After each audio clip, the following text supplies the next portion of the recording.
أعوذ بالله من الشيطان الرجيم. بسم الله الرحمن الرحيم.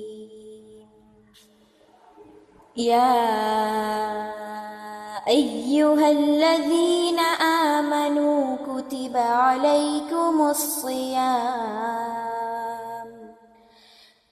عليكم الصيام كما كتب على الذين من قبلكم لعلكم تتقون. أياما معدودات، فمن كان منكم مريضا أو على سفر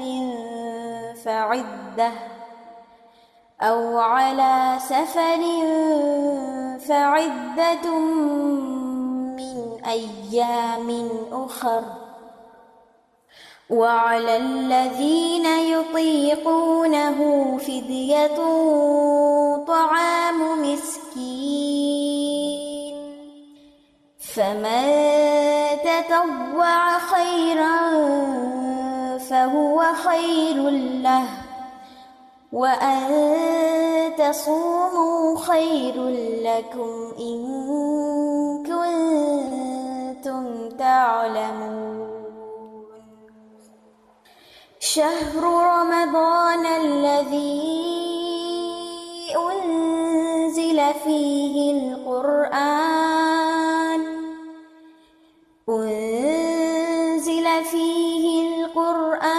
هدى للناس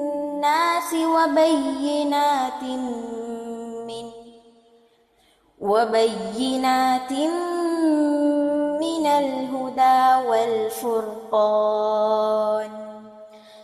فمن شهد منكم الشهر فليصمه، ومن كان مريضا أو على سفر فعدة من أيام أخر، يريد الله بكم اليسر ولا يريد بكم العسر، ولتكملوا العدة ولتكبروا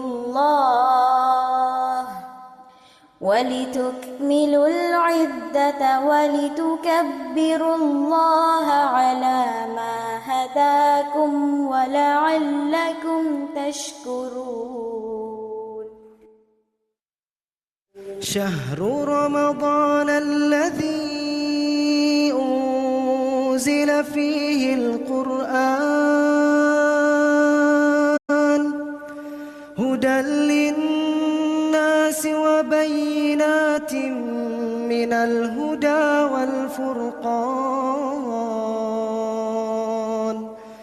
فمن شهد منكم الشهر فليصم، ومن كان مريضا أو على سفر فعدة من أيام أخر، يريد الله بكم اليسر ولا يريد بكم العسر، ولتكملوا العدة ولتكبروا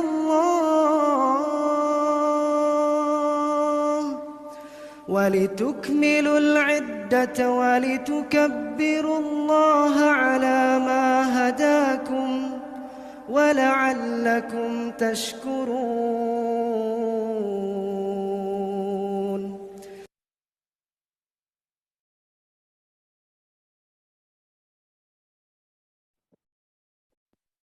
السلام عليكم ورحمة الله وبركاته. الحمد لله رب العالمين والصلاة والسلام على سيد المرسلين، أما بعد أعوذ بالله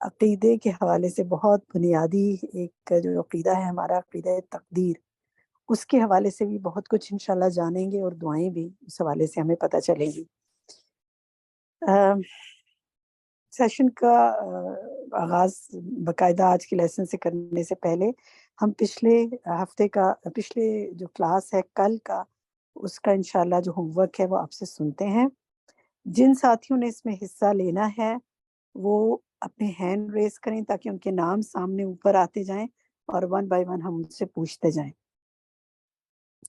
ہمارے سامنے سورۃ ہود کی آیت 61 ہے جس کا ترجمہ ہم نے سننا ہے، اور سب سے پہلا ہاتھ جو میرے سامنے ریز ہے وہ زوم یوزر کے نام سے ہے۔ آپ اپنا مائک کھولیے اور اس کا ترجمہ سنائیے۔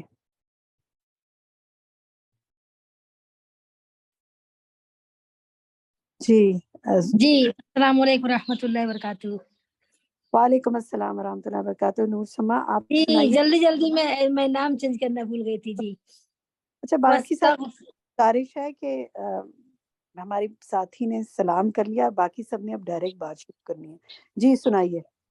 جی فاستغفروہ، پس بخشش مانگو اس سے، ثم پھر توبو، توبہ کرو، الیہ طرف اس کے، ان بے شک ربی میرا رب قریب بہت قریب ہے، مجیب جواب دینے والا ہے۔ ماشاء اللہ، بارک اللہ فی علمک، بالکل درست سنایا آپ نے۔ نیکسٹ ہم دیکھتے ہیں آیت سورۃ البقرہ کی آیت 128 ہے، اور ترجمہ ہم سنتے ہیں اس کا شافیہ سے، شافیہ یوسف۔ جی باجی۔ ربنا، اے ہمارے رب، وجعلنا، اور بنا ہمیں مسلمینی فرما بردار، لگا تیرے لیے، ومن ذریتنا، اور ہماری اولاد میں سے، امتن ایک گروہ، مسلمتن فرما بردار، لگا تیرے لیے، و ارینا، اور دکھا ہمیں، مناسکنا ہمارے عبادت کے طریقے، وتب، اور مہربان ہو، علینا ہم پر، انکا بے شک تو، انتا تو ہی، تواب بہت توبہ قبول کرنے والا، الرحیم التواب بہت توبہ قبول کرنے والا، الرحیم بہت مہربان ہے۔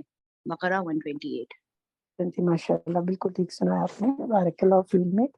لکھا کا ترجمہ ویسے آپ نے ٹھیک کیا ہے تیرے لیے، لیکن اپنے لیے بھی کر سکتے ہیں نا، کیونکہ ہم اللہ سے کہہ رہے ہیں کہ ہمیں اپنے لیے فرما بردار بنا دے، وہ ترجمہ بھی ٹھیک ہوگا۔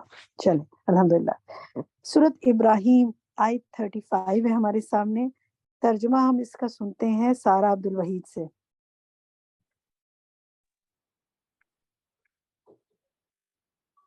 وَإِذْ، اور جب، قالا کہا، ابراہیم نے، ربی اے میرے رب، اجعل بنا دے، ھذا اس، البلدہ شہر کو، آمناً امن والا، وجنبنی، اور بچا لے مجھے، وبنیہ، اور میری اولاد کو، ان اس سے کہ، نعبدا ہم عبادت کریں، الاسنام بتوں کی۔ ماشاء اللہ، سنتی بالکل درست سنایا آپ نے، بارک اللہ فی علمک۔ جی اب آتے ہیں ہم دعاؤں کی طرف۔ پہلی دعا جو ہے اس کا ترجمہ ہم زونی ندیم سے سنتے ہیں۔ جی۔ لا نہیں الہ سوا، اے معبود الا سوائے، انتا تو، سبحانہ کا پاک ہے تو، انی بے شک میں، کنتو ہوں میں، من الظالمین ظالموں میں سے۔ ماشاء اللہ، بارک اللہ فی علمک، بالکل درست سنایا۔ لا الہ الا انتا، تیرے سوا کوئی معبود نہیں، پاک ہے تو، بے شک میں ہی ظالموں میں سے ہوں۔ ٹھیک ہے، نیکسٹ دعا کا ترجمہ ہم عائشہ سے سنتے ہیں۔ اللہ ربی، اللہ میرا رب ہے، لا اشرک به شیئا، میں اس کے ساتھ کسی کو شریک نہیں کرتا۔ ٹھیک ہے، آسنتی، ماشاء اللہ، بارک اللہ فی علمک۔ ڈاکٹر نسیم، نیکسٹ آیت کا ترجمہ آپ سنائیے، نیکسٹ دعا کا ترجمہ آپ سنائیے۔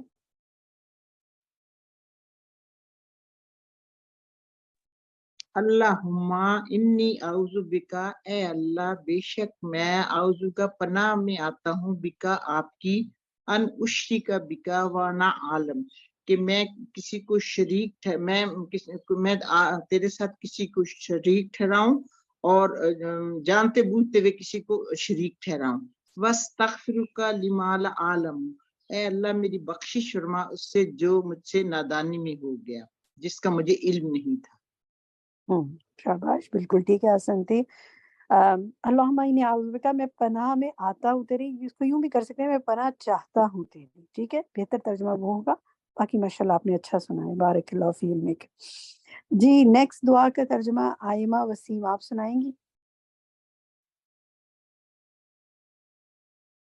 ماشاءاللہ آپ نے اچھا یاد کیا ہوا ہے. جی آئمہ مائک کھولیے اپنا. اچھا آئمہ کا نہیں سن رہا، مائک کھل رہا. خالدہ خانم آپ سنائیں. بسم اللہ الرحمن الرحیم. اللہم انی اعوذ بک من الفقر، اے اللہ میں تیری پناہ لیتا ہوں فقر سے یا محتاجی سے، والکفر والفسوق اور کفر سے اور نافرمانی سے، والشقاق والنفاق اور مخالفت اور نفاق سے، والسمعۃ والریاء اور شہرت اور دکھاوے سے. ماشاءاللہ بارک اللہ فیک، بالکل درست سنایا آپ نے. اللہ تعالیٰ آپ سب کی دعاؤں کو قبول فرمائے. یمنا نیکسٹ دعا کا ترجمہ آپ سنائیے جو آپ کو اسکرین پہ نظر آ رہی ہے. جی بسم اللہ الرحمن الرحیم. اللہم انی اعوذ بک، اے اللہ میں پناہ چاہتا ہوں، من الکفری، اے اللہ میں پناہ چاہتا ہوں تیری، من الکفری کفر سے، والفکری اور محتاجی سے. اللہم انی اعوذ بک، اے اللہ میں تیری پناہ چاہتا ہوں، من عذاب القبر، عذاب قبر سے، لا الہ الا انت، نہیں ہے کوئی معبود تیرے سوا. ٹھیک ہے ماشاءاللہ. ذرا پہلی جو بریکٹ میں ہے اللہم، جو فرسٹ والا ہے ذرا اس کی عربک پڑھیں. اللہم انی اعوذ بک من الکفر والفقر. شاباش. آپ نے پچھلی دفعہ غلطی سے فقری کہہ دیا تھا لیکن اپنی کریکشن خود کر لی. ماشاءاللہ بارک اللہ فی علمک. آمین. اللہ تعالیٰ آپ سب کی دعائیں قبول فرمائے. بریرہ اس دعا کا ترجمہ آپ سنائیے جو اس وقت اسکرین پہ ہے. جی ٹیچر. اللہم، اے اللہ زینا مزین کر دے، بزینت الایمانی، میرے ایمان کو زینت دے، وجعلنا اور بنا دے ہمیں خداتن ہدایت یافتہ، مقتدین جو ہدایت یافتہ ہیں. ذرا سا ترجمہ اس کا دوبارہ دیکھیں. وجعلنا اور بنا دے ہمیں خدات محتدین، ہدایت یافتہ لوگوں کا رہنما. ٹھیک ہے، جی ٹھیک ہے. ہمیں امام بنا دے، رہنما بنا دے. اچھا دوسرا اس کی عربک کو ذرا دوبارہ پڑھیں پہلی بریکٹ کی. اللہم زینا بزینت الایمان. اس میں دیکھیں جو یہ زینا ہے نا، اس کو زینا نہیں پڑھیں گے کیونکہ تشدید دونوں پر ہے. تو جس طرح آپ نے جی دفعہ ادا کیا، نون کو بھی 2 دفعہ ادا کریں گے. زینا. ٹھیک، جی ٹھیک ہے. ٹھیک. بارک اللہ فی علمک، کہ اللہ ہمیں ایمان کی زینت سے مزین کر دے اور ہمیں ہدایت یافتہ لوگوں کا امام بنا دے، رہنما بنا دے. بارک اللہ فی علمک. جی طاہرہ یاسمین اس کا ترجمہ آپ سنائیے اس دعا کا. اللہم انی اسألک ایمانا لا یرتد، اے اللہ تعالیٰ بے شک میں سوال کرتی ہوں آپ سے ایسے ایمان کا جس سے میں کبھی پیچھے نہ ہٹوں. ونعیما لا ینفد، اور ایسی نعمتوں کا جو کبھی ختم نہ ہوں. ومرافعۃ النبی صلی اللہ علیہ وسلم فی اعلی غرف الجنت جنت الخلد، اور رفاقت کا نبی صلی اللہ علیہ وآلہ وسلم کا اعلیٰ مقام پر جنت کے اور ہمیشگی کی جنت کا. یعنی کیا مطلب، دوبارہ بتائیں. جنت کے اعلیٰ مقام پر نبی کی رفاقت کا سوال کرتی ہوں جو ہمیشگی کی جنت ہے. ٹھیک ہے، گڈ. ذرا عربک دوبارہ پڑھیں آخری بریکٹ کی. ومرافت النبی صلی اللہ علیہ وسلم فی اعلی غرف الجنت جنت الخلد. ٹھیک ہے، لیکن تھوڑا سا مزید اس میں بہتری کی ضرورت ہے. میں نیکسٹ ساتھی سے پوچھتی ہوں کہ وہ ذرا آخری بریکٹ کی عربک پڑھیں. آئی فون کے نام سے آپ کنیکٹڈ ہیں, ذرا دیکھیں اس کو آخری بریکٹ کی پڑھیں. عربک پڑھ سکتی ہیں آپ؟ جی میں شبانہ. شبانہ. بسم اللہ الرحمن الرحیم.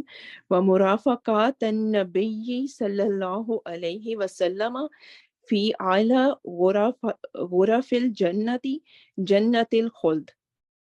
ٹھیک ہے, ابھی تھوڑی سی کریکشن کی ضرورت ہے.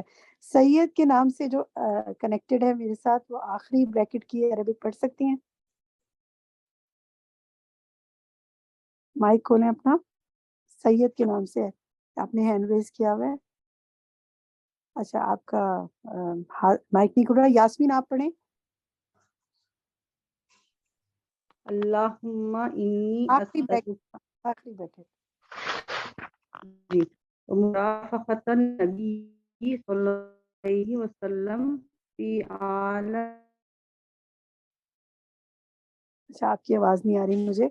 دیکھیں اب آپ میں پڑھوں قدسیہ. پڑھیے قدسیہ. ومرافقة النبي صلى الله عليه وسلم في أعلى غرف الجنة جنة الخلد. شاباش, بالکل ٹھیک. یہ لفظ جو ہے نا ومرافقة النبی صلی اللہ علیہ وسلم ہے, اس لفظ کو پڑھنے میں کبھی مرافقہ پڑھا گیا, کبھی قاف نہیں پڑھا گیا. اس کو ذرا دھیان سے آپ نے پڑھنا ہے سب نے, ٹھیک ہے. بارک اللہ فی علمکن, ماشاءاللہ بہت اچھے طریقے سے آپ لوگوں نے سنایا. اور الحمدللہ ہماری آج کی سیشن کی پہلا پارٹ جو تھا ہوم ورک سننے کا, وہ ہم نے مکمل کیا. اور اب ہم آتے ہیں اپنے لیسن کی طرف آج کے, جو عقیدہ تقدیر کے حوالے سے ہے. اس کے بعد ہم ڈسکشن کریں گے, اس پر سوال جواب ہوں گے, کوئز ہوگا, اور انشاءاللہ ہم پھر آگے چلیں گے. تو کوئی بھی بات کرنی ہوگی تو آپ ڈسکشن سیشن میں وہاں کیجیے گا یا چیٹ میں لکھ سکتے ہیں. تو ہم آتے ہیں اب اپنے آج کے سبق کو سننے کی طرف. G over to you زہا.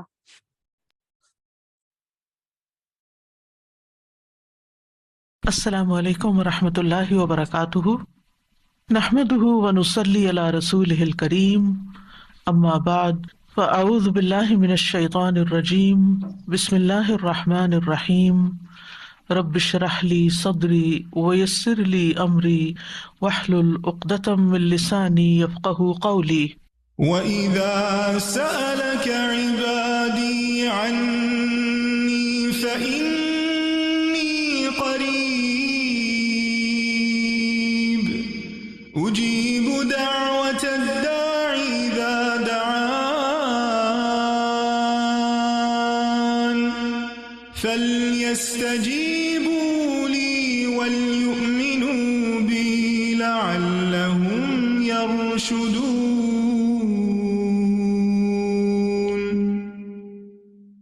اور جب میرے بندے آپ سے میرے بارے میں سوال کریں تو کہہ دیجئے بے شک میں قریب ہوں, میں پکارنے والے کی پکار کا جواب دیتا ہوں. جب وہ مجھے پکارے تو ان کو چاہیے کہ وہ میرا حکم مانیں اور مجھ پر ایمان رکھیں تاکہ وہ ہدایت پائیں. فاستغفروه ثم توبوا إليه إن ربي قريب مجيب. اللہ سبحانہ وتعالی اپنے بندے کے قریب ہے, اپنے بندے کی دعاؤں کا جواب دیتا ہے, انہیں قبول کرتا ہے. اس لیے ہمیں مانگتے رہنا چاہیے اور مانگنے کے آداب کو بھی ملحوظ رکھنا چاہیے. سب سے پہلے اللہ سبحانہ وتعالی کی حمد و ثنا. لا الہ الا اللہ وحدہ لا شریک لہ لہ الملک ولہ الحمد وہو علی کل شیء قدیر. لا حول ولا قوة الا باللہ. لا الہ الا اللہ ولا نعبد الا ایاہ لہ النعمۃ ولہ الفضل ولہ الثناء الحسن. لا الہ الا اللہ مخلصین لہ الدین ولو کرہ الکافرون. اللہ کے سوا کوئی الہ نہیں, وہ اکیلا ہے, اس کا کوئی شریک نہیں. بادشاہت اسی کی ہے اور تمام تعریف اسی کے لیے ہے, اور وہ ہر چیز پر پوری قدرت رکھنے والا ہے. گناہ سے بچنے کی طاقت اور نیکی کرنے کی طاقت اللہ کے سوا کوئی دینے والا نہیں ہے. اللہ کے سوا کوئی الہ نہیں, ہم صرف اسی کی عبادت کرتے ہیں. اسی کی ساری نعمتیں ہیں, اسی کا فضل ہے اور اسی کے لیے خوبصورت تعریف ہے۔ اللہ کے سوا کوئی الہ نہیں، ہم اسی کے لیے دین میں اخلاص رکھنے والے ہیں، اگرچہ کافر ناپسند کریں۔ یہ دعا ہم نماز کے بعد پڑھتے ہیں، اور اس میں آپ نے دیکھا کہ صرف اور صرف اللہ تعالیٰ کی حمد و ثنا ہے، اللہ تعالیٰ کی توحید کا بیان ہے، اللہ تعالیٰ کی صفات کا بیان ہے۔ جب بندہ اللہ سبحانہ تعالیٰ کی تعریف کرتا ہے، شرک سے برات اور اللہ تعالیٰ کی عبادت کا اقرار کرتا ہے، تو یہ دعا کی اعلیٰ ترین قسم ہے۔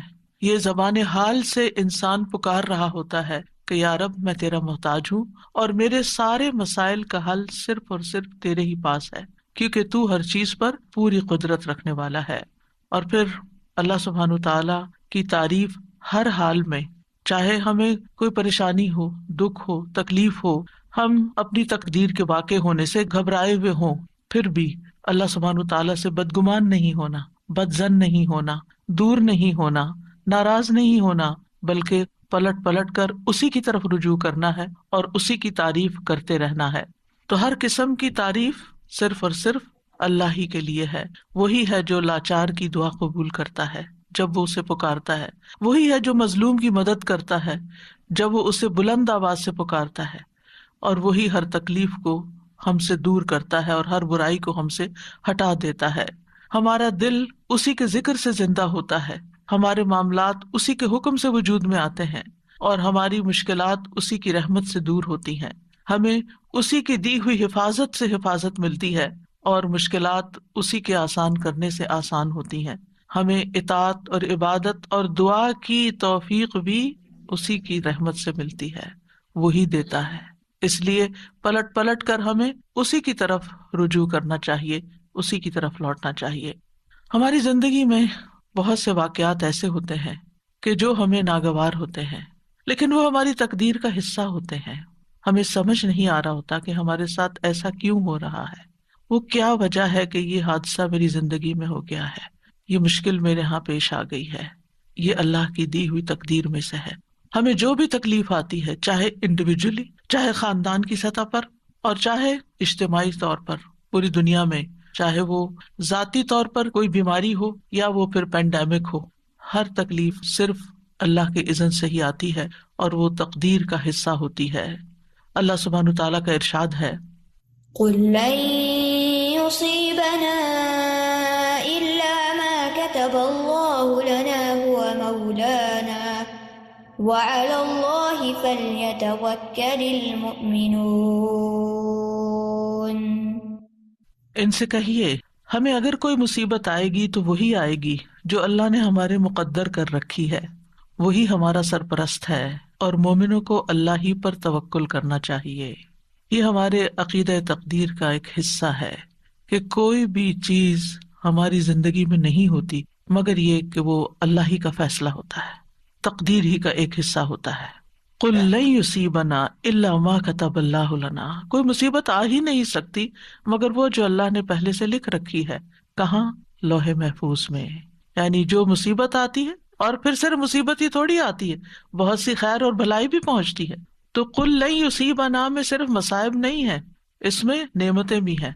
جو نعمتیں اور راحتیں آتی ہیں ہماری زندگی میں، وہ سب تقدیر الہی کا حصہ ہیں۔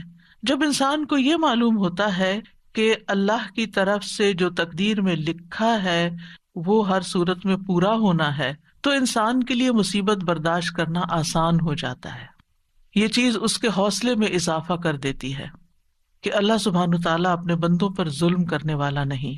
ہوا مولانا، وہ تو ہمارا مولا ہے، ہمارا مالک ہے، ہمارا محافظ ہے، ہمارا مددگار ہے، اور پھر اس کے مولا ہونے کا تقاضا یہ ہے کہ وہ ہمارے دینی اور دنیاوی تمام معاملات میں ہماری سرپرستی کرے، اور ہمارے لیے اس کے بندے ہونے میں کیا لازم ہے کہ ہم اس کی قضاء و قدر پر راضی رہیں۔ جو فیصلے وہ ہمارے بارے میں کرے ہم اس پر اعتماد کریں کہ وہ ظلم کرنے والا نہیں ہے۔ اس نے جو بھی فیصلہ کیا، جو نعمت دی یا جو تکلیف اس کی طرف سے آئی، یہ سب اسی کا فیصلہ ہے، ہمارے اختیار میں یہ نہیں ہے، یہ اللہ سبحانہ تعالیٰ کی مرضی سے آئی ہے، اور ہمارا اس پر یقین ہے کہ وہ اپنے بندوں پر کوئی ظلم نہیں کرتا۔ اللہ سبحانہ تعالیٰ کے ہر فیصلے میں انسان کے لیے بھلائی ہے، یعنی وہ خیر کا فیصلہ ہو یا زندگی میں آپ کے کوئی تکلیف آ گئی ہو، اس میں خیر ہی خیر ہے۔ بندہ مومن کا تقیہ کلام کیا ہوتا ہے؟ اس میں بھی خیر ہوگی. کچھ بھی ہوتا ہے تو کیا کہتا ہے؟ اس میں بھی خیر ہوگی، الحمدللہ اس میں بھی خیر ہوگی، اس کا بھی نتیجہ اچھا ہی ہوگا، اس سے بھی مجھے فائدہ ہی پہنچے گا. کیونکہ اللہ تعالیٰ نے کیا خبر دی ہے؟ قُل لَن يُصِيبَنَا إِلَّا مَا كَتَبَ اللَّهُ لَنَا هُوَ مَوْلَانَا. وہ ہمارا سرپرست ہے، وہ ہمارے لیے جو بھی فیصلہ کرتا ہے اس میں مومنوں کے لیے بھلائی ہی بھلائی ہوتی ہے. اور چونکہ وہ ہمارا مولا ہے تو اس لیے ہمیں اس سے اچھی ہی امید ہے. اور ولا مولا لہم، جیسے نبی صلی اللہ علیہ وسلم نے احد کے موقع پر فرمایا تھا کہ اللہ مولانا ولا مولا لہم، اللہ ہمارا مولا ہے اور ان کا کوئی مولا نہیں. یعنی جو اس پر ایمان نہیں رکھتے اور جو اس کی تقدیر پر ایمان نہیں رکھتے پھر ان کا کوئی مولا نہیں، ان کا کوئی سرپرست نہیں. اہل ایمان کو اللہ سبحانہ وتعالی اپنی پناہ میں لے لیتا ہے. اس لیے مومنوں کو کیا کرنا چاہیے؟ وَعَلَى اللَّهِ فَلْيَتَوَكَّلِ الْمُؤْمِنُونَ، مومنوں کو تو اللہ پر ہی توکل کرنا چاہیے، بھروسہ کرنا چاہیے. توکل کا معنی ہوتا ہے خیر کے حصول اور شر کے دور ہونے کے لیے اللہ تعالیٰ کو اپنا سہارا سمجھنا. اور جو اللہ تعالیٰ پر بھروسہ کرتا ہے وہ کبھی نامراد نہیں ہوتا، اور جو غیروں پر بھروسہ کرتا ہے تو وہ بے یار و مددگار رہتا ہے، کیونکہ وہ اس کی سرپرستی نہیں کر سکتے، اور اس طرح انسان اپنی امیدوں کے حصول میں بھی ناکام ہوتا ہے. تو توکل کیا ہوتا ہے؟ توکل یہ ہوتا ہے کہ انسان اپنی بے بسی کا اظہار کر دے، میرے بس میں کچھ نہیں، میرے پاس کچھ نہیں، اور ہر چیز کا مالک اللہ ہے، اور ہر کام اس کے اذن سے ہوتا ہے، وہی کرے گا، اور جو کرے گا وہ خیر ہی کے فیصلے کرے گا. تو دنیا اور آخرت کے فوائد اور نقصانات، کیونکہ توکل کو سمجھنا بڑا ضروری. دنیا اور آخرت کے فوائد اور نقصانات کے معاملے میں دل کا اللہ کی ذات ہی پر اعتماد کرنا، دل کا اعتماد، اور یہ ایمان رکھنا کہ اللہ کے سوا کوئی عطا نہیں کر سکتا اور نہ کوئی روک سکتا ہے، نہ نقصان پہنچا سکتا ہے، نہ نفع دے سکتا ہے. اللہم لا مانع لما اعطیت ولا معطی لما منعت ولا ينفع ذا الجد منک الجد. یعنی کوئی بھی فائدہ ہے یا کوئی بھی نقصان ہے، اپنی زندگی میں آنے والے فوائد اور نقصانات دونوں کی طرف نظر کیجئے. اس معاملے میں کوئی بھی نقصان ہوا، کوئی بھی تکلیف آئی، کوئی بیماری آئی، کوئی مشکل آئی، کوئی بری خبر سنی، کوئی بھی چیز، یہ اللہ کا فیصلہ ہے. اور پھر دل کا اس بات پر اعتماد ہے، ایمان ہے، یقین ہے کہ اللہ اچھا ہی کرے گا. اگر بظاہر نظر آنے والی کسی تکلیف کے ذریعے انجام میرا وہ اچھا کرنا چاہتا ہے تو بھی میں اس کی رضا پہ راضی ہوں، اور اگر نفع پہنچا کر وہ مجھے کوئی فائدہ دینا چاہتا ہے تو بھی میں اسی کے شکر گزار ہوں. یعنی اپنا ہر معاملہ اللہ تعالیٰ کے سپرد کر دینا، اور اس بات کا یقین رکھنا کہ اگر اس نے میرے لیے خیر لکھی ہے تو کوئی روک ہی نہیں سکتا، اور اگر اس کی طرف سے میرے لیے کوئی آزمائش یا تکلیف راستے میں ہے تو پھر کوئی اور میری مدد کر ہی نہیں سکتا. تو جو شخص اللہ پر بھروسہ کرتا ہے اللہ تعالیٰ اس کے ارادوں کے لیے کافی ہو جاتا ہے. یعنی ہم زندگی میں مختلف کاموں کے لیے ارادے کرتے ہیں، نیت کرتے ہیں، ہم سوچتے ہیں کہ ہم کوئی سفر کریں گے، یا ہم کوئی کاروبار کریں گے، یا ہم کوئی ڈگری کریں گے. تو ان تمام ارادوں میں انسان کو طرح طرح کے خوف بھی لاحق ہوتے ہیں، خدشات ہوتے ہیں اس کے دل میں. تو پھر جب انسان اپنی سی کوشش کر لیتا ہے، پڑھائی کے لیے محنت کر لیتا ہے، جاب کے لیے محنت کر لیتا ہے، یا ٹریولنگ کے لیے اپنے سارے بندوبست کر لیتا ہے، تو اس کے بعد اس کے دل کو ایک اطمینان ہو جانا چاہیے کہ اب میں نے اپنی طرف سے محنت کر لی ہے، اب اس کے بعد معاملہ میرا اللہ کے سپرد ہے. ہوگا یہ سب کچھ اسی وقت جب اللہ چاہے گا، اور جو وہ چاہے گا وہی میرے حق میں خیر کا فیصلہ ہوگا. تو جو اللہ پر بھروسہ کرتا ہے تو اللہ تعالیٰ اس کو شر سے بچا لیتا ہے اور مصیبتوں سے نجات دیتا ہے اور لوگوں کے شر سے بھی محفوظ رکھتا ہے. تو ہم سب جانتے ہیں کہ ہمارا اللہ سبحانہ تعالیٰ پر، اس کے رسول پر، اس کے فرشتوں پر، کتابوں پر ایمان کے علاوہ تقدیر پر بھی ایمان ہے کہ ہماری زندگی میں جو کچھ ہو رہا ہے یہ اللہ کے اذن سے ہو رہا ہے، یہ اللہ کے فیصلے ہیں جو ہم پر نافذ ہوئے ہیں. ہماری تخلیق کی ابتدا سے لے کر کہ ہم لڑکی ہوں یا لڑکا ہوں، ہماری کیا شکل و صورت ہو، ہماری آنکھوں کا رنگ کیسا ہو، ہماری ہائٹ کتنی ہو، ہماری عمر کتنی ہو، ہمارا رزق کیا ہو، یہ سب اللہ سبحانہ تعالیٰ نے ڈیسائیڈ کیا ہے. اور وہ چیزیں ہمیں وقت کے ساتھ ساتھ پہنچ رہی ہیں، وہ چیزیں ہماری زندگی میں ہو رہی ہیں. اس پر ایمان رکھنا کہ ان چیزوں کا اصل مالک اللہ ہے، یہ ہمارے لیے بہت ضروری ہے. تقدیر کے لیے عربی میں دو لفظ استعمال ہوتے ہیں، ایک ہے قضاء اور ایک ہے قدر۔ قضاء کا لفظی مطلب ہوتا ہے فیصلہ کرنا، جیسے قاضی ہوتا ہے، اور قدر کا مطلب ہوتا ہے اندازہ مقرر کرنا۔ تو قدر وہ تقدیر ہے جو اللہ سبحانہ وتعالیٰ نے اپنی مخلوقات کے معاملے میں اپنے علم کے مطابق مقرر کر دی ہے، اور قضاء وہ فیصلہ ہے جو اللہ نے اپنی مخلوقات کے معاملے میں کیا ہے اور اس کو حقیقت واقع میں وجود بخشا ہے، یعنی اس کو وجود بھی دیا ہے۔ تو اس بنا پر قضاء اور قدر پر ایمان لانے کا مطلب کیا ہے کہ اللہ سبحانہ وتعالیٰ کے ازلی علم، یعنی جو آئندہ قیامت تک ہونے والا سب اللہ کے علم میں ہے، اور اللہ سبحانہ وتعالیٰ کی جاری ہونے والی مشیت، یعنی وہی ہوتا ہے جو اللہ چاہتا ہے، اور اس کی قدرت پر ایمان لانا۔ اس کی قدرت ہر چیز پر محیط ہے، ہر مخلوق پر محیط ہے۔ تھوڑے سے مشکل الفاظ ہیں، سمپل ورڈز میں یوں کہوں گی کہ جیسے تقدیر کیا ہے، اللہ سبحانہ وتعالیٰ کا وہ علم ہے جو کسی بھی چیز کے وجود میں آنے سے پہلے ہی اللہ کو پتا تھا کہ کیا کیا ہونے والا ہے، اور اگر یہ اللہ کو نہ پتا ہوتا تو وہ پھر ہمارا رب کیسے ہوتا، یعنی اس کو علم ہی نہیں کہ آئندہ ہونے کیا والا ہے۔ تو یہی تو اللہ تعالیٰ کے قدرت کو اور اس کی قوت کو ظاہر کرتا ہے، اس کی طاقت کو ظاہر کرتا ہے کہ اس کے پاس ان سب چیزوں کا پہلے سے ہی علم ہے۔ اور پھر یہ کہ یہ صرف علم کی حد تک نہیں ہے، بلکہ اس کے علم کے مطابق اور اس کا علم جو لکھا ہوا ہے اس کے مطابق یہ فیصلے جاری بھی ہو رہے ہیں۔ ہوتا وہ ہے جو وہ چاہتا ہے، اس کی مشیت کے مطابق سب کچھ جاری ہوتا ہے۔ یاد رکھیے تقدیر پر ایمان لانا ارکان اسلام میں سے ہے۔ قرآن مجید میں آتا ہے انا کل شیء خلقناہ بقدر، یہ دلیل ہے اس کی، ہم نے ہر چیز کو ایک اندازے پر پیدا کیا ہے۔ سورۃ الاحزاب میں آتا ہے وکان امر اللہ قدرا مقدورا، اور اللہ کا حکم ایک طے شدہ فیصلہ ہوتا ہے، اللہ کا حکم طے شدہ فیصلہ ہوتا ہے۔ سورۃ الفرقان میں آتا ہے وخلق کل شیء فقدرہ تقدیرا، اللہ نے ہر چیز کو پیدا کیا پھر اس کا اندازہ مقرر کیا۔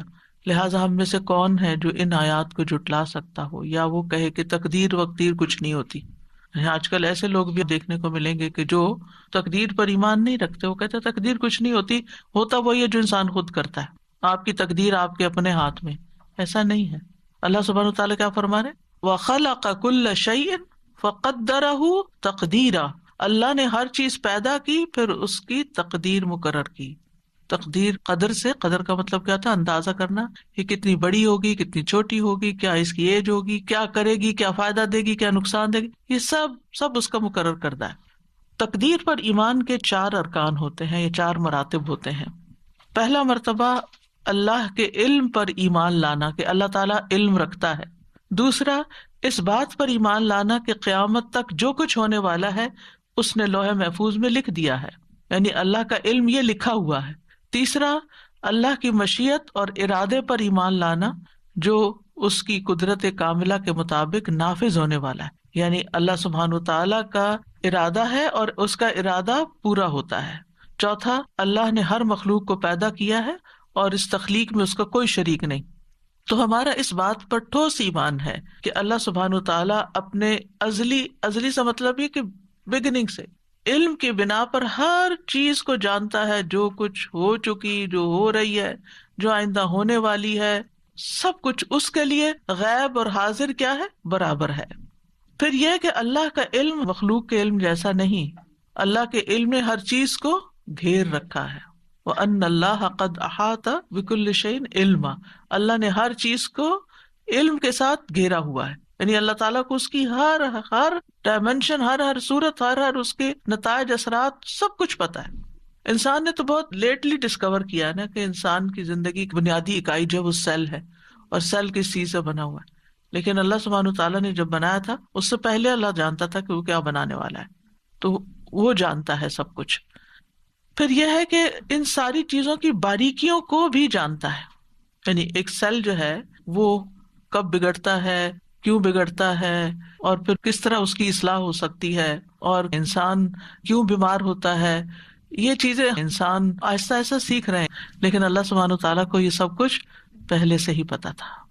اور پھر یہ کہ وَأَنَّ اللَّهَ عَلَّامُ الْغُیُوبِ، اللہ غیب کے سارے علموں کو خوب خوب جانتا ہے۔ اور دوسری بات کیا کہی میں نے کہ اللہ نے تقدیر کو لوح محفوظ میں لکھ دیا ہے، اللہ کا یہ علم لکھا ہوا ہے۔ اور انسان ہوں، جنات ہوں، حیوانات ہوں، جمادات ہوں، ستارے ہوں، سیارے ہوں، زمین کی مخلوقات ہوں، آسمانوں کی مخلوقات ہوں، سب کے بارے میں نہ صرف یہ کہ وہ جانتا ہے بلکہ ان سب کی تقدیر اس نے لوح محفوظ میں لکھی ہوئی ہے۔ سورۃ الحج میں آتا ہے الم تعلم ان اللہ یعلم ما فی السماء والارض ان ذلک فی کتاب ان ذلک علی اللہ یسیر۔ کیا تم جانتے نہیں کہ اللہ وہ سب کچھ جانتا ہے جو آسمانوں میں اور جو زمین میں؟ بلا شبہ یہ سب کچھ ایک کتاب یعنی لوح محفوظ میں درج ہے، اور اللہ کے لیے یہ بات بالکل آسان ہے۔ سورۃ یاسین میں آتا ہے وَكُلَّ شَيْءٍ أَحْصَيْنَاهُ فِي إِمَامٍ مُبِينٍ۔ یہ آیت تو سب پڑھتے ہیں نا، لیکن غور نہیں کرتے کہ مطلب کیا ہے۔ اور ہم نے ہر چیز کا ایک واضح کتاب میں ریکارڈ رکھا ہوا ہے، ہر چیز کا ریکارڈ موجود ہے، قیامت تک ہونے والی ہر چیز لکھی ہوئی ہے۔ اور پھر تقدیر کے تیسرا رکن کی وضاحت کیا ہے؟ اللہ جو چاہتا ہے وہ ہوتا ہے، جو نہیں چاہتا وہ نہیں ہوتا۔ اب دعا کے ساتھ اس کا کیا ریلیشن ہے؟ یعنی آپ سوچ رہے ہوں گی کہ ہم تو دعائیں سیکھنے کے لیے آئے اور یہ میں عقیدہ تقدیر پڑھانے بیٹھ گئی، کیونکہ جب تک ہماری بنیاد مضبوط نہیں، ہماری دعائیں بھی صحیح نہیں ہوتی، اور پھر ہم دعاؤں کے بارے میں بھی بے یقینی کی کیفیت رکھتے ہیں، اور پھر وہ کبھی مانگتے ہیں کبھی نہیں مانگتے، اور مانگنے میں بھی کوئی لذت نہیں ہوتی۔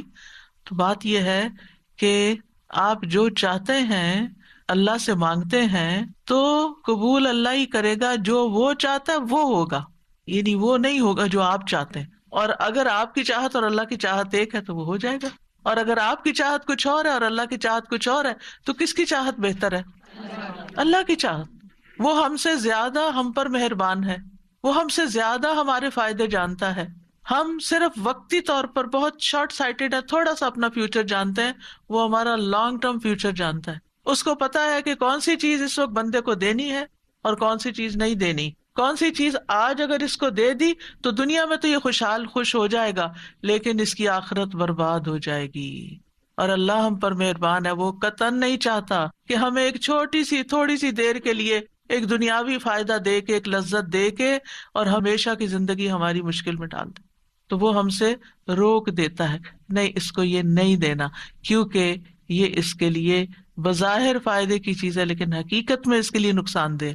ہم اپنا نفع نقصان نہیں سمجھتے، اللہ سبحانہ وتعالیٰ خوب جانتا ہے، وہ جانتا ہے کہ ہمیں کیا ملنا چاہیے کیا نہیں ملنا چاہیے، اس لیے ہم دعا کرتے رہتے ہیں۔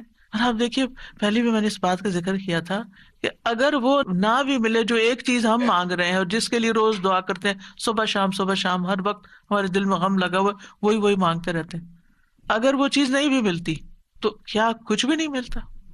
آپ مسلسل عبادت کی حالت میں ہیں، جب تک آپ دعا کی حالت میں، آپ عبادت کی حالت میں، آپ کو عبادت کا اجر مل رہا ہے۔ اگر یہ مشکل آپ کی زندگی میں نہ ہو تو کیا آپ دعا کریں؟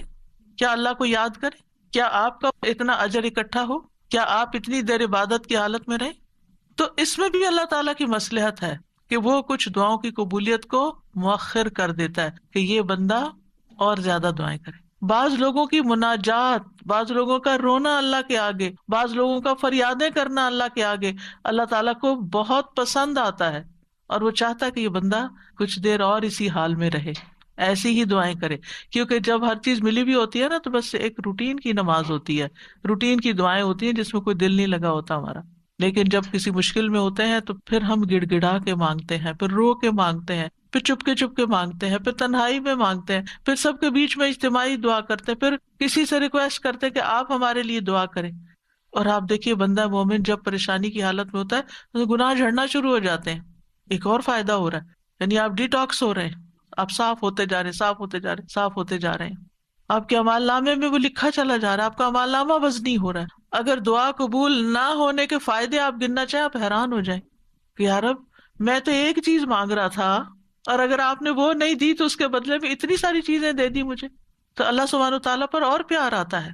تو بہرحال یہ یاد رکھیے، ہم چاہے ساری دنیا کی مدد حاصل کر لیں لیکن ہونا وہ ہے جو اللہ چاہتا ہے، یہ ہے تقدیر، اور یہ ہے تقدیر کے ساتھ ہمارا رشتہ دعا کا، کہ اس لیے ہمیں پلٹنا اسی کی طرف ہے۔ اور یہ آپ کو معلوم ہے نا کہ دعا تقدیر کو بدل دیتی ہے، تو ہونا وہ نا جو اللہ چاہتا ہے۔ تو پھر آپ اللہ کے آگے گڑ گڑائیں، اگر اللہ تعالیٰ نے کچھ لکھا ہوا بھی ہے تو قلم اسی کے حکم سے چلتا ہے، یمحو اللہ ما یشاء وَيُثْبِتْ، اللہ جس چیز کو چاہتا ہے مٹا دیتا ہے، جو چیز چاہتا ہے اس کو ثابت رکھتا ہے. ہر چیز اس کے اختیار میں، لہذا اس سے مانگتے چلے جائیں. یعنی یہ بات ہمارے دلوں میں راسخ ہو جانی چاہیے. ہونا وہ ہے جو اللہ نے کرنا ہے، کوئی نہ میری بگاڑ سکتا ہے نہ میری بنا سکتا ہے. اور یہی عقیدہ توحید ہے. کوئی میرا کچھ نہیں بگاڑ سکتا، کوئی مجھے کچھ فائدہ نہیں دے سکتا جب تک اللہ نہیں چاہے گا. تو اس کا مطلب یہ ہے کہ آپ نے اپنی ہر چیز کو کس کے ساتھ کنیکٹ کر دیا؟ اللہ کی طرف. یہی تو عبادت ہے، یہی عبادت ہے. یعنی ہم عبادت صرف چند ریچولز کو لیتے ہیں، جبکہ اللہ تعالیٰ کے ساتھ دل کا ایسا تعلق ہونا، ایسا یقین ہونا، ایسا ایمان ہونا، یہ سراسر عبادت ہی کے حصے ہیں. پھر آپ دیکھیے کہ قرآن مجید میں اللہ تعالیٰ فرماتے ہیں وَرَبُّكَ يَخْلُقُ مَا يَشَاءُ وَيَخْتَارُ، اور آپ کا رب جو چاہتا ہے پیدا کرتا ہے اور جسے چاہتا ہے منتخب کرتا ہے. هُوَ الَّذِي يُصَوِّرُكُمْ فِي الْأَرْحَامِ كَيْفَ يَشَاءُ، وہی تو ہے جو رحموں میں تمہاری صورت بناتا ہے جس طرح وہ چاہتا ہے. ہم چاہتے ہیں ہمارا بچہ ایسی شکل کا ہو، ایسی آنکھوں والا، ایسے رنگ کا ہو، نہیں، وہ جو چاہتا ہے وہ پیدا کرے گا، وہ آپ کے اختیار میں نہیں. اور پھر وما تشاءون الا ان یشاء اللہ رب العالمین، اور تم چاہ نہیں سکتے مگر وہی جو کچھ اللہ رب العالمین چاہتا ہو. نبی صلی اللہ علیہ وسلم نے فرمایا تم میں سے کوئی یوں نہ کہے اے اللہ اگر تو چاہے تو مجھے معاف فرما، اے اللہ اگر تو چاہے تو مجھ پہ رحم فرما، بلکہ یقین سے دعا کرے، کیونکہ اللہ جو چاہے کرتا ہے، اسے کوئی مجبور کرنے والا نہیں. تو ہمیں کوئی سجیسٹ کرنے کی ضرورت نہیں کہ آپ جو چاہتے ہیں کریں، وہ تو آلریڈی جو چاہتا ہے کرے گا. ہمیں کیا کرنا چاہیے؟ یقین سے مانگنا چاہیے کہ اے اللہ آپ تو سب کچھ کر سکتے ہیں، آپ میری یہ مشکل آسان کر دیں یا یہ چیز مجھے عطا کر دیں. اور پھر آپ دیکھیے چوتھی بات یہ کہ اللہ تعالیٰ آسمان و زمین کی ہر چیز کا خالق ہے اور ہمارے افعال کا خالق بھی ہے. یعنی مطلب یہ ہے کہ ہر چیز کو اللہ نے پیدا کیا ہے، جس میں بندے اور ان کے اعمال بھی شامل ہیں، یہ بھی کریٹڈ ہیں. اور یہ کہ اللہ سبحانہ و تعالیٰ اس کے باوجود ہم سے کیا چاہتا ہے کہ ہم اس کی اطاعت کے کام کریں اور اس کی نافرمانیوں سے بچیں. اور جب کوئی شخص اطاعت کے کام کرتا ہے تو نیکی کرتا ہے تو اللہ تعالیٰ نیک بندوں سے محبت کرتا ہے، اور جو اس کی اطاعت نہیں کرتے پھر ان سے محبت نہیں کرتا. اللہ سبحانہ تعالیٰ نے نیک کام بھی پیدا کیے ہیں اور غیر صالح اعمال بھی اللہ ہی نے پیدا کیے ہیں. اب ہم کیا چوز کرتے ہیں؟ ہمارا سارا امتحان ہماری چوائس کا ہے. اصل میں کریشن اللہ کی ہے، چوائس ہماری ہے کہ اس میں سے ہم کیا پسند کرتے ہیں. ہم اپنے لیے نیکی کے کام پسند کرتے ہیں یا ہم اپنے لیے کچھ اور پسند کرتے ہیں. تو اللہ خالق کل شیء وہو علی کل شیء وکیل، اللہ ہی ہر چیز کا پیدا کرنے والا ہے اور وہی ہر چیز کا نگہبان ہے. واللہ خلقکم وما تعملون، اللہ نے تمہیں بھی پیدا کیا اور ان چیزوں کو بھی جو تم بناتے ہو یا جو تم عمل کرتے ہو. تو یاد رکھیے جو ہوتا ہے وہ اللہ کے اذن سے ہوتا ہے، جو ہمیں فائدہ ملتا ہے وہ اللہ کی طرف سے آتا ہے. جب ہم اس بات کا یقین رکھیں گے تو اس کا فائدہ کیا ہوگا؟ یعنی مثلاً اللہ نے آپ کو اولاد کی نعمت دی تو اس پر آپ کس کے شکر گزار ہوں گے؟ اللہ تعالیٰ کے شکر گزار ہوں گے.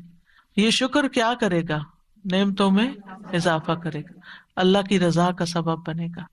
اللہ نے آپ کو مال دیا، رزق دیا، اچھا ٹھکانہ دیا، تو جب آپ کو یہ پتا ہوگا کہ یہ اللہ نے دیا ہے تو پھر آپ ان میں سے ہر نعمت پر شکر ادا کرتے رہیں گے. اور جو شکر ادا کرتا ہے وہ سب سے زیادہ خوشحال انسان ہوتا ہے، کیونکہ وہ نعمتوں کو دیکھ رہا ہوتا ہے. جو ناشکرے لوگ ہوتے ہیں نا، ان کی سب سے بڑی سزا ہی ناشکرا پن ہے کہ ان کو نعمتیں نظر نہیں آتی. ان کے آس پاس نعمتوں کے ڈھیر ہوتے ہیں لیکن وہ نہ ان کا دیکھنا انجوائے کرتے ہیں، نہ ان کی پریزنس کو فیل کرتے ہیں کہ اللہ کا شکر ہے یہ ہیں. ان کو صرف نظر آ رہا ہوتا ہے جو نہیں ہوتا. اولاد ہے، اس کی پریزنس ایک نعمت ہوتی، ان سے پوچھے جن کے پاس نہیں ہے. لیکن اگر ان میں کسی قسم کی کوئی کمی ہے یا ان کے ساتھ کوئی مشکل ہے تو ہم صرف وہی دیکھتے رہتے ہیں. اور اللہ نے چونکہ ہر چیز کا ایک وقت مقرر کر رکھا ہے نا، اس وقت کے آنے پر اولاد کو بھی وہ چیز مل جائے گی، ان کا بزنس فلرش کر جائے گا، ان کی جاب لگ جائے گی، ان کی ڈگری پوری ہو جائے گی، ان کی شادی ہو جائے گی، ان کے بچے ہو جائیں گے. ہر چیز کا ایک وقت ہے بھائی، اس نے اپنے وقت پر ہی ہونا ہے. لیکن ہم چونکہ وقت سے پہلے چاہتے ہیں اس لیے ہم پریشان رہتے ہیں اور پھر شکر ادا نہیں کرتے کہ الحمدللہ صحیح سلامت ہے. اگر یہ بیمار پڑے ہوتے اور ہمیں ان کی خدمت کرنی پڑ جاتی، آپ دیکھیے ان پیرنٹس کو جن کے بچے اسپیشل بچے ہیں اور وہ اب تک اپنے والدین کی مدد کے محتاج ہیں. آپ نے بھی ایسی مائیں دیکھی ہوں گی، ان کی زندگی میں صرف وہی چیز رہ جاتی ہے یعنی وہ اپنا آپ بھی بھول جاتی ہیں، وہ ہماری طرح آزادی سے گھوم پھر نہیں سکتی، انجوائے نہیں کر سکتی. تو اگر انسان دنیاوی معاملات میں اپنے سے نیچے والوں کو دیکھے تو اس کے دل کو قرار آ جائے کہ شکر ہے تو نے مجھے صحیح سلامت بچہ دیا ہے. کیا ہوا اگر اس بچے کو آپ نے یہ نہیں دیا، جو بھی چیز اس کی زندگی میں کمی ہے، کیونکہ عموماً مائیں اپنے سے بھی زیادہ اپنے بچوں کی زندگی میں جو کمی ہوتی ہے اس کا غم کھائے رکھتی ہیں. اور اگر ہم تھوڑا سا اپنا طریقہ بدل لیں، انہی بچوں کے بارے میں شکر ادا کرنا شروع کر دیں. اللہ تیرا شکر ہے تو نے دیا، اللہ تیرا شکر ہے زندگی ہے، صحت ہے، سلامتی ہے، اللہ تیرا شکر ہے. آپ دیکھیے اس شکر کے بنا پر اللہ سبحانہ وتعالیٰ آپ کو وہ بھی دے دے گا جو اب تک نہیں ملا، جو آپ مانگ رہے ہیں. کیونکہ شکر نعمتوں کو کھینچ لاتا ہے، اور ناشکری ہر وقت غم دکھ کی فریاد کرتے رہنا، ہر وقت پریشان رہنا یہ نعمتوں کو اور دور کر دیتا ہے. تو یاد رکھیے تقدیر پر ایمان لانا ہمارے ایمان کا حصہ ہے، اور ایمان کی حقیقت اس وقت تک نہیں انسان کو پتہ چلتی جب تک وہ تقدیر پر ایمان نہیں رکھتا. ابو درداء کہتے ہیں نبی صلی اللہ علیہ وسلم نے فرمایا ہر چیز کی ایک حقیقت ہوتی ہے، اور کوئی شخص اس وقت تک ایمان کی حقیقت کو نہیں پہنچ سکتا جب تک اسے یہ یقین نہ ہو جائے کہ اسے جو چیز پہنچی ہے یعنی اچھی یا بری وہ اس سے خطا نہیں ہو سکتی تھی، اور جو چیز خطا ہوگی وہ اسے پہنچ نہیں سکتی تھی، مل ہی نہیں سکتی تھی. یعنی جو شخص اس بات کو سمجھ جاتا ہے، یعنی جو دعا قبول ہو گئی وہ ہونی ہی تھی، اور جو نہیں ہوئی اس نے نہیں ہونا تھا. تو جب تک انسان کو یہ بات سمجھ نہ آئے تو اس وقت تک وہ ایمان کی حقیقت کو نہیں پہنچتا. یعنی ایمان اس بات کا تقاضا کرتا ہے کہ اللہ سبحانہ تعالیٰ کی کمپلیٹ اتھارٹی پر انسان کا ایمان ہو، کہ اصل قادر مطلق. یہ کیوں کہتے ہیں قادر مطلق؟ مطلق ہوتا ہے ایبسلیوٹ، اصل تو قدرت اس کے پاس ہے. یاد رکھیے جو شخص تقدیر کو جھٹلائے اس کے اعمال قبول نہیں ہوتے. نبی صلی اللہ علیہ وسلم نے فرمایا 3 لوگوں سے اللہ نہ کوئی فرض قبول کرے گا نہ نفل. نمبر 1 والدین کا نافرمان، نمبر 2 احسان جتانے والا، اور نمبر 3 تقدیر کو جھٹلانے والا. عمل ہی قبول نہیں ہوتے. ڈھیر صدقے کا بھی دے تو وہ بھی قبول نہیں ہوگا. عبداللہ بن عمر قسم کھا کے فرمایا کرتے تھے اگر تقدیر کا انکار کرنے والوں میں سے کسی کے پاس احد پہاڑ کے برابر سونا بھی ہو اور وہ سارے کا سارا اللہ کے راستے میں دے دے تب بھی اللہ اسے قبول نہیں کرے گا جب تک وہ تقدیر پر ایمان نہ لائے. تو کتنا ضروری ہے اس عقیدے کو ذہن میں رکھنا، اس پر ایمان لانا اور اس کو ریفریش کرنا. رمضان اصل میں موقع ہے ہم اپنے بنیادی عقائد کو ریفریش کریں، ہم دین کی بنیادی تعلیمات کو ریفریش کریں تاکہ ہم آگے سال کا جو باقی حصہ ہے وہ بہترین مسلمان کے طور پر گزار سکیں. نبی صلی اللہ علیہ وسلم نے فرمایا مجھے بعد میں آنے والے زمانے میں اپنی امت پر سب سے زیادہ 3 باتوں کا ڈر ہے. نمبر 1 ستاروں پر ایمان لانا، نمبر 2 تقدیر کو جھٹلانا، اور نمبر 3 حکمران کا ظلم کرنا. ایک اور حدیث میں آتا ہے نبی صلی اللہ علیہ وسلم نے فرمایا یہ آیت میری امت کے آخری زمانے کے اللہ عز و جل کی تقدیر کے جھٹلانے والے لوگوں کے بارے میں نازل ہوئی ہے. ذوقوا مس سقر انا کل شیء خلقناہ بقدر.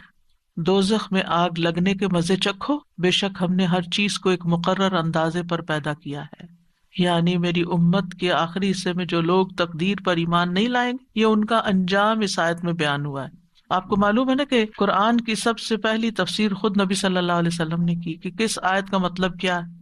کچھ عمل سے کی اور کچھ زبان سے کی، اور پھر جو علم آپ نے آگے صحابہ کو دیا ان میں سے حضرت عبداللہ بن عباس مفسر قرآن ہے. یعنی یہ جو سورۃ القمر کی آیات ہے 48-49 ذوقوا مس سقر، جہنم کی آگ لگنے کا مزہ چکھو، انا کل شیء خلقناہ بقدر، ہم نے ہر چیز کو ایک مقرر اندازے میں پیدا کیا، ہم نے ہر چیز کی تقدیر مقرر کی ہے.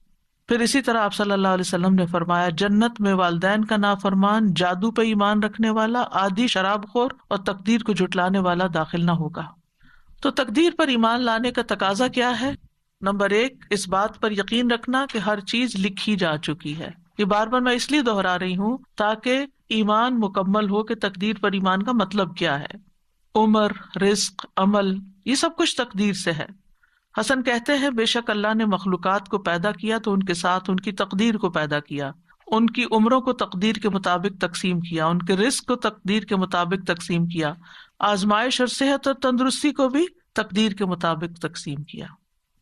رسول اللہ صلی اللہ علیہ وسلم نے فرمایا جس شخص کو بڑی فکر دنیا کی ہی ہو، یعنی جو دنیا کے بارے میں زیادہ کنسرنڈ ہے، اللہ تعالیٰ اس کے کام پریشان کر دے گا اور اس کی مفلسی اس کی دونوں آنکھوں کے درمیان کر دے گا. اس کو سوائے اپنی مفلسی کے اور کچھ نظر نہیں آئے گا.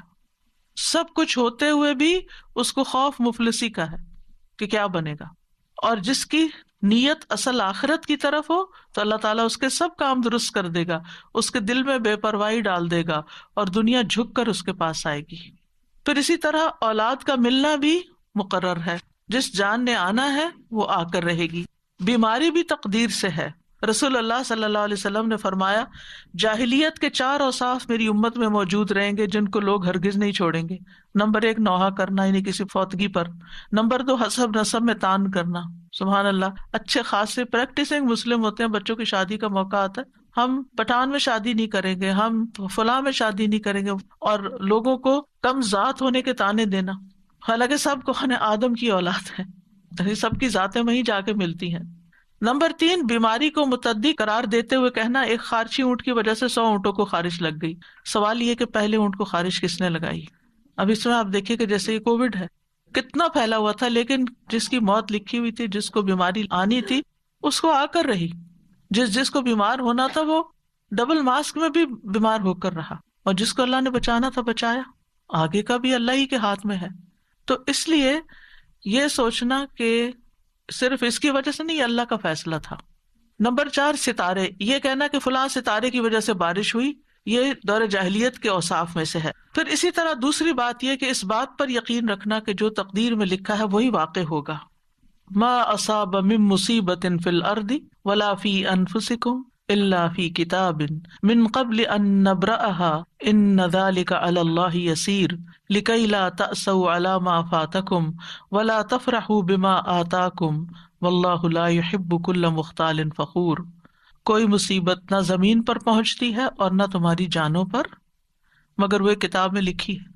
جس نے آنا ہے نا اس نے آنا ہے, اس سے پہلے کہ ہم اسے پیدا کریں. یقیناً یہ اللہ پر بہت آسان ہے, تاکہ تم نہ اس پر غم کرو جو تمہارے ہاتھ سے نکل جائے, یعنی اس چیز پر غم نہ کرو جو چلا جائے, اور نہ اس پہ اکڑو جو تمہیں عطا کر دے. اور اللہ کسی تکبر کرنے والے, بہت فخر کرنے والے سے محبت نہیں کرتا. تو اس سے کیا پتہ چلتا ہے کہ اگر کوئی تکلیف آ جائے, کوئی بیماری آ جائے, تو کیا کریں؟ ایک لفظ یاد رکھیں, مکتوب. مکتوب لکھا ہوا تھا, اس نے آنا تھا, یہ اللہ کا فیصلہ ہے. رضیت باللہ ربا وبالاسلام دینا وبمحمد نبی. مثلاً آپ کو فلو ہو گیا, آپ کہتے ہیں میں نے تو فلو شاٹ بھی لگوایا تھا, میں تو اتنی احتیاط بھی کی تھی, فلو کیوں ہو گیا؟ اللہ کا فیصلہ ہو گیا, مکتوب لکھا ہوا تھا. آپ سمجھتے ہیں آپ کے حق میں برا ہوا؟ نہیں, برا نہیں ہوا. اس کے ذریعے معلوم نہیں کتنی اور بیماریاں آپ کے جسم سے نکل جائیں. اللہ کو پتا ہے نا, اللہ کو آپ سے پیار ہے, وہ بڑی مصیبت سے بچانے کے لیے آپ کو چھوٹی مشکل میں ڈال دیتا ہے, اور 7 گناہ بھی جڑتے چلے جاتے ہیں, اور آپ کا اللہ تعالیٰ کی طرف رجوع بھی ہو جاتا ہے. اور یاد رکھیے کہ انسان کبھی بھی اللہ تعالیٰ کے بارے میں بدگمانی نہ کرے کہ اللہ نے مجھے بیمار کر کے میرے ساتھ اچھا نہیں کیا. نیور. کیونکہ اللہ تعالیٰ کا ہر فیصلہ عدل پر مبنی ہے, حکمت پر مبنی ہے. یہ بھی ہم نے یاد رکھنا. تکلیف آئے تو کیا سوچنا ہے, اللہ نے میرے ساتھ ظلم نہیں کیا, یہ اللہ کا عدل ہے, یہ اللہ کی حکمت ہے, اس کی حکمت اللہ ہی جانتا ہے. بہرحال میں یہ یقین رکھتی ہوں کہ اس کا یہ فیصلہ ہمارے حق میں ٹھیک ہی ہے, بہتر ہی ہے. ابن الدلمی کہتے ہیں, میں ابی ابن کعب کے پاس حاضر ہوا اور ان سے کہا, میرے دل میں تقدیر سے متعلق کچھ شکوک و شبہات پیدا ہو گئے ہیں, آپ اس بارے میں مجھے بتائیں, شاید اللہ تعالیٰ میرے دل سے ان شبہات کو نکال دے. ابی رضی اللہ عنہ نے فرمایا, اگر اللہ آسمان والوں اور زمین والوں کو عذاب دینا چاہے تو دے سکتا ہے, اور وہ ان پہ ظلم کرنے والا نہیں ہوگا. اور اگر وہ ان پر رحم فرمائے تو اس کی رحمت ان کے لیے ان کے اعمال سے بہتر ہے. اور اگر تم احد پہاڑ برابر سونا بھی خرچ کر دو تو جب تک تم تقدیر پر ایمان نہ لاؤ گے اللہ تعالیٰ اس کو قبول نہیں کرے گا. اور جب تک تم یہ نہ جان لو کہ تمہیں جو کچھ پہنچا ہے وہ تم سے خطا ہونے والا نہیں تھا, اور جو تمہیں نہیں پہنچا وہ تمہیں ہرگز ملنے والا نہیں تھا, اور اگر اس سے اعتقاد کے بغیر تم مر گئے تو جہنم میں جاؤ گے. ابن دلمی کہتے ہیں, پھر میں عبداللہ بن مسعود کے پاس آیا, انہوں نے بھی یہی بات کہی جو ابی رضی اللہ عنہ نے کہی تھی. کہتے ہیں اس کے بعد پھر میں حذیفہ بن یمان کے پاس گیا اور انہوں نے بھی وہی بات کہی جو پہلے 2 نے کہی تھی. پھر میں زید بن ثابت کے پاس گیا, انہوں نے بھی وہی کہا جو اوپر 3 نے کہا, اور انہوں نے بھی نبی صلی اللہ علیہ وسلم سے اسی طرح کی بات روایت کی. اس سے یہ پتہ چلتا ہے کہ صحابہ کرام کا ایمان کتنا درست تھا اور ان کو پتا تھا کہ کس چیز پر ایمان لانا ہے اور کس طرح کا ایمان لانا ہے. آج آپ دیکھیں کہ ہم سے اگر کوئی پوچھے تو کیا ہم یہ بات بتا سکتے ہیں یہ جو سارے صحابہ نے کہی تھی؟ ہمیں تو پتا بھی نہیں کہ ایسے بھی کہنا ہوتا ہے. تو یہ ہے تقدیر کہ اللہ کے فیصلے ظلم پر مبنی نہیں ہے، اور اللہ کی رحمت ہمارے اعمال سے بہتر ہے، اور کوئی نیک عمل قبول نہیں ہے اگر ہم تقدیر پر ایمان نہیں رکھتے. اور جو ہمیں پہنچنے والا ہے وہ خطا نہیں ہو سکتا، اور جو خطا ہو گیا وہ آنا ہی نہیں تھا. اس بات پر یقین رکھے کہ اللہ کا ہر فیصلہ حکمت پر مبنی ہے، عدل پر مبنی ہے. اللہ تعالیٰ ظالم نہیں. بظاہر نظر آنے والا شر بھی اپنے اندر طرح طرح کی خیر رکھتا ہے. اگر آپ سورۃ الکہف پڑھیں تو اس میں خضر علیہ السلام نے جس بچے کو مار دیا تھا اس کے بارے میں کیا آتا ہے؟ وَأَمَّا الْغُلَامُ فَكَانَ أَبَوَاهُ مُؤْمِنَيْنِ. اس لڑکے کے والدین مومن تھے. فَخَشِينَا أَن يُرْهِقَهُمَا طُغْيَانًا وَكُفْرًا. ہمیں اندیشہ ہوا کہ یہ لڑکا اپنی سرکشی اور کفر کی وجہ سے ان پہ کوئی مصیبت نہ لا کھڑی کرے.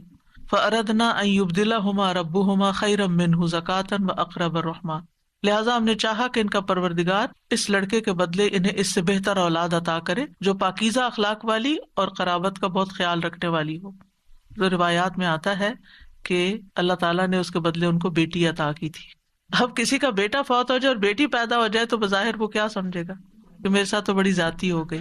لیکن یہاں پر بیٹی کا پیدا ہونا یعنی سرکش بیٹے کے بدلے میں اللہ نے ان کو نیک بیٹی عطا کی جو پاکیزہ اخلاق والی اور قرابت کا بہت خیال رکھنے والی.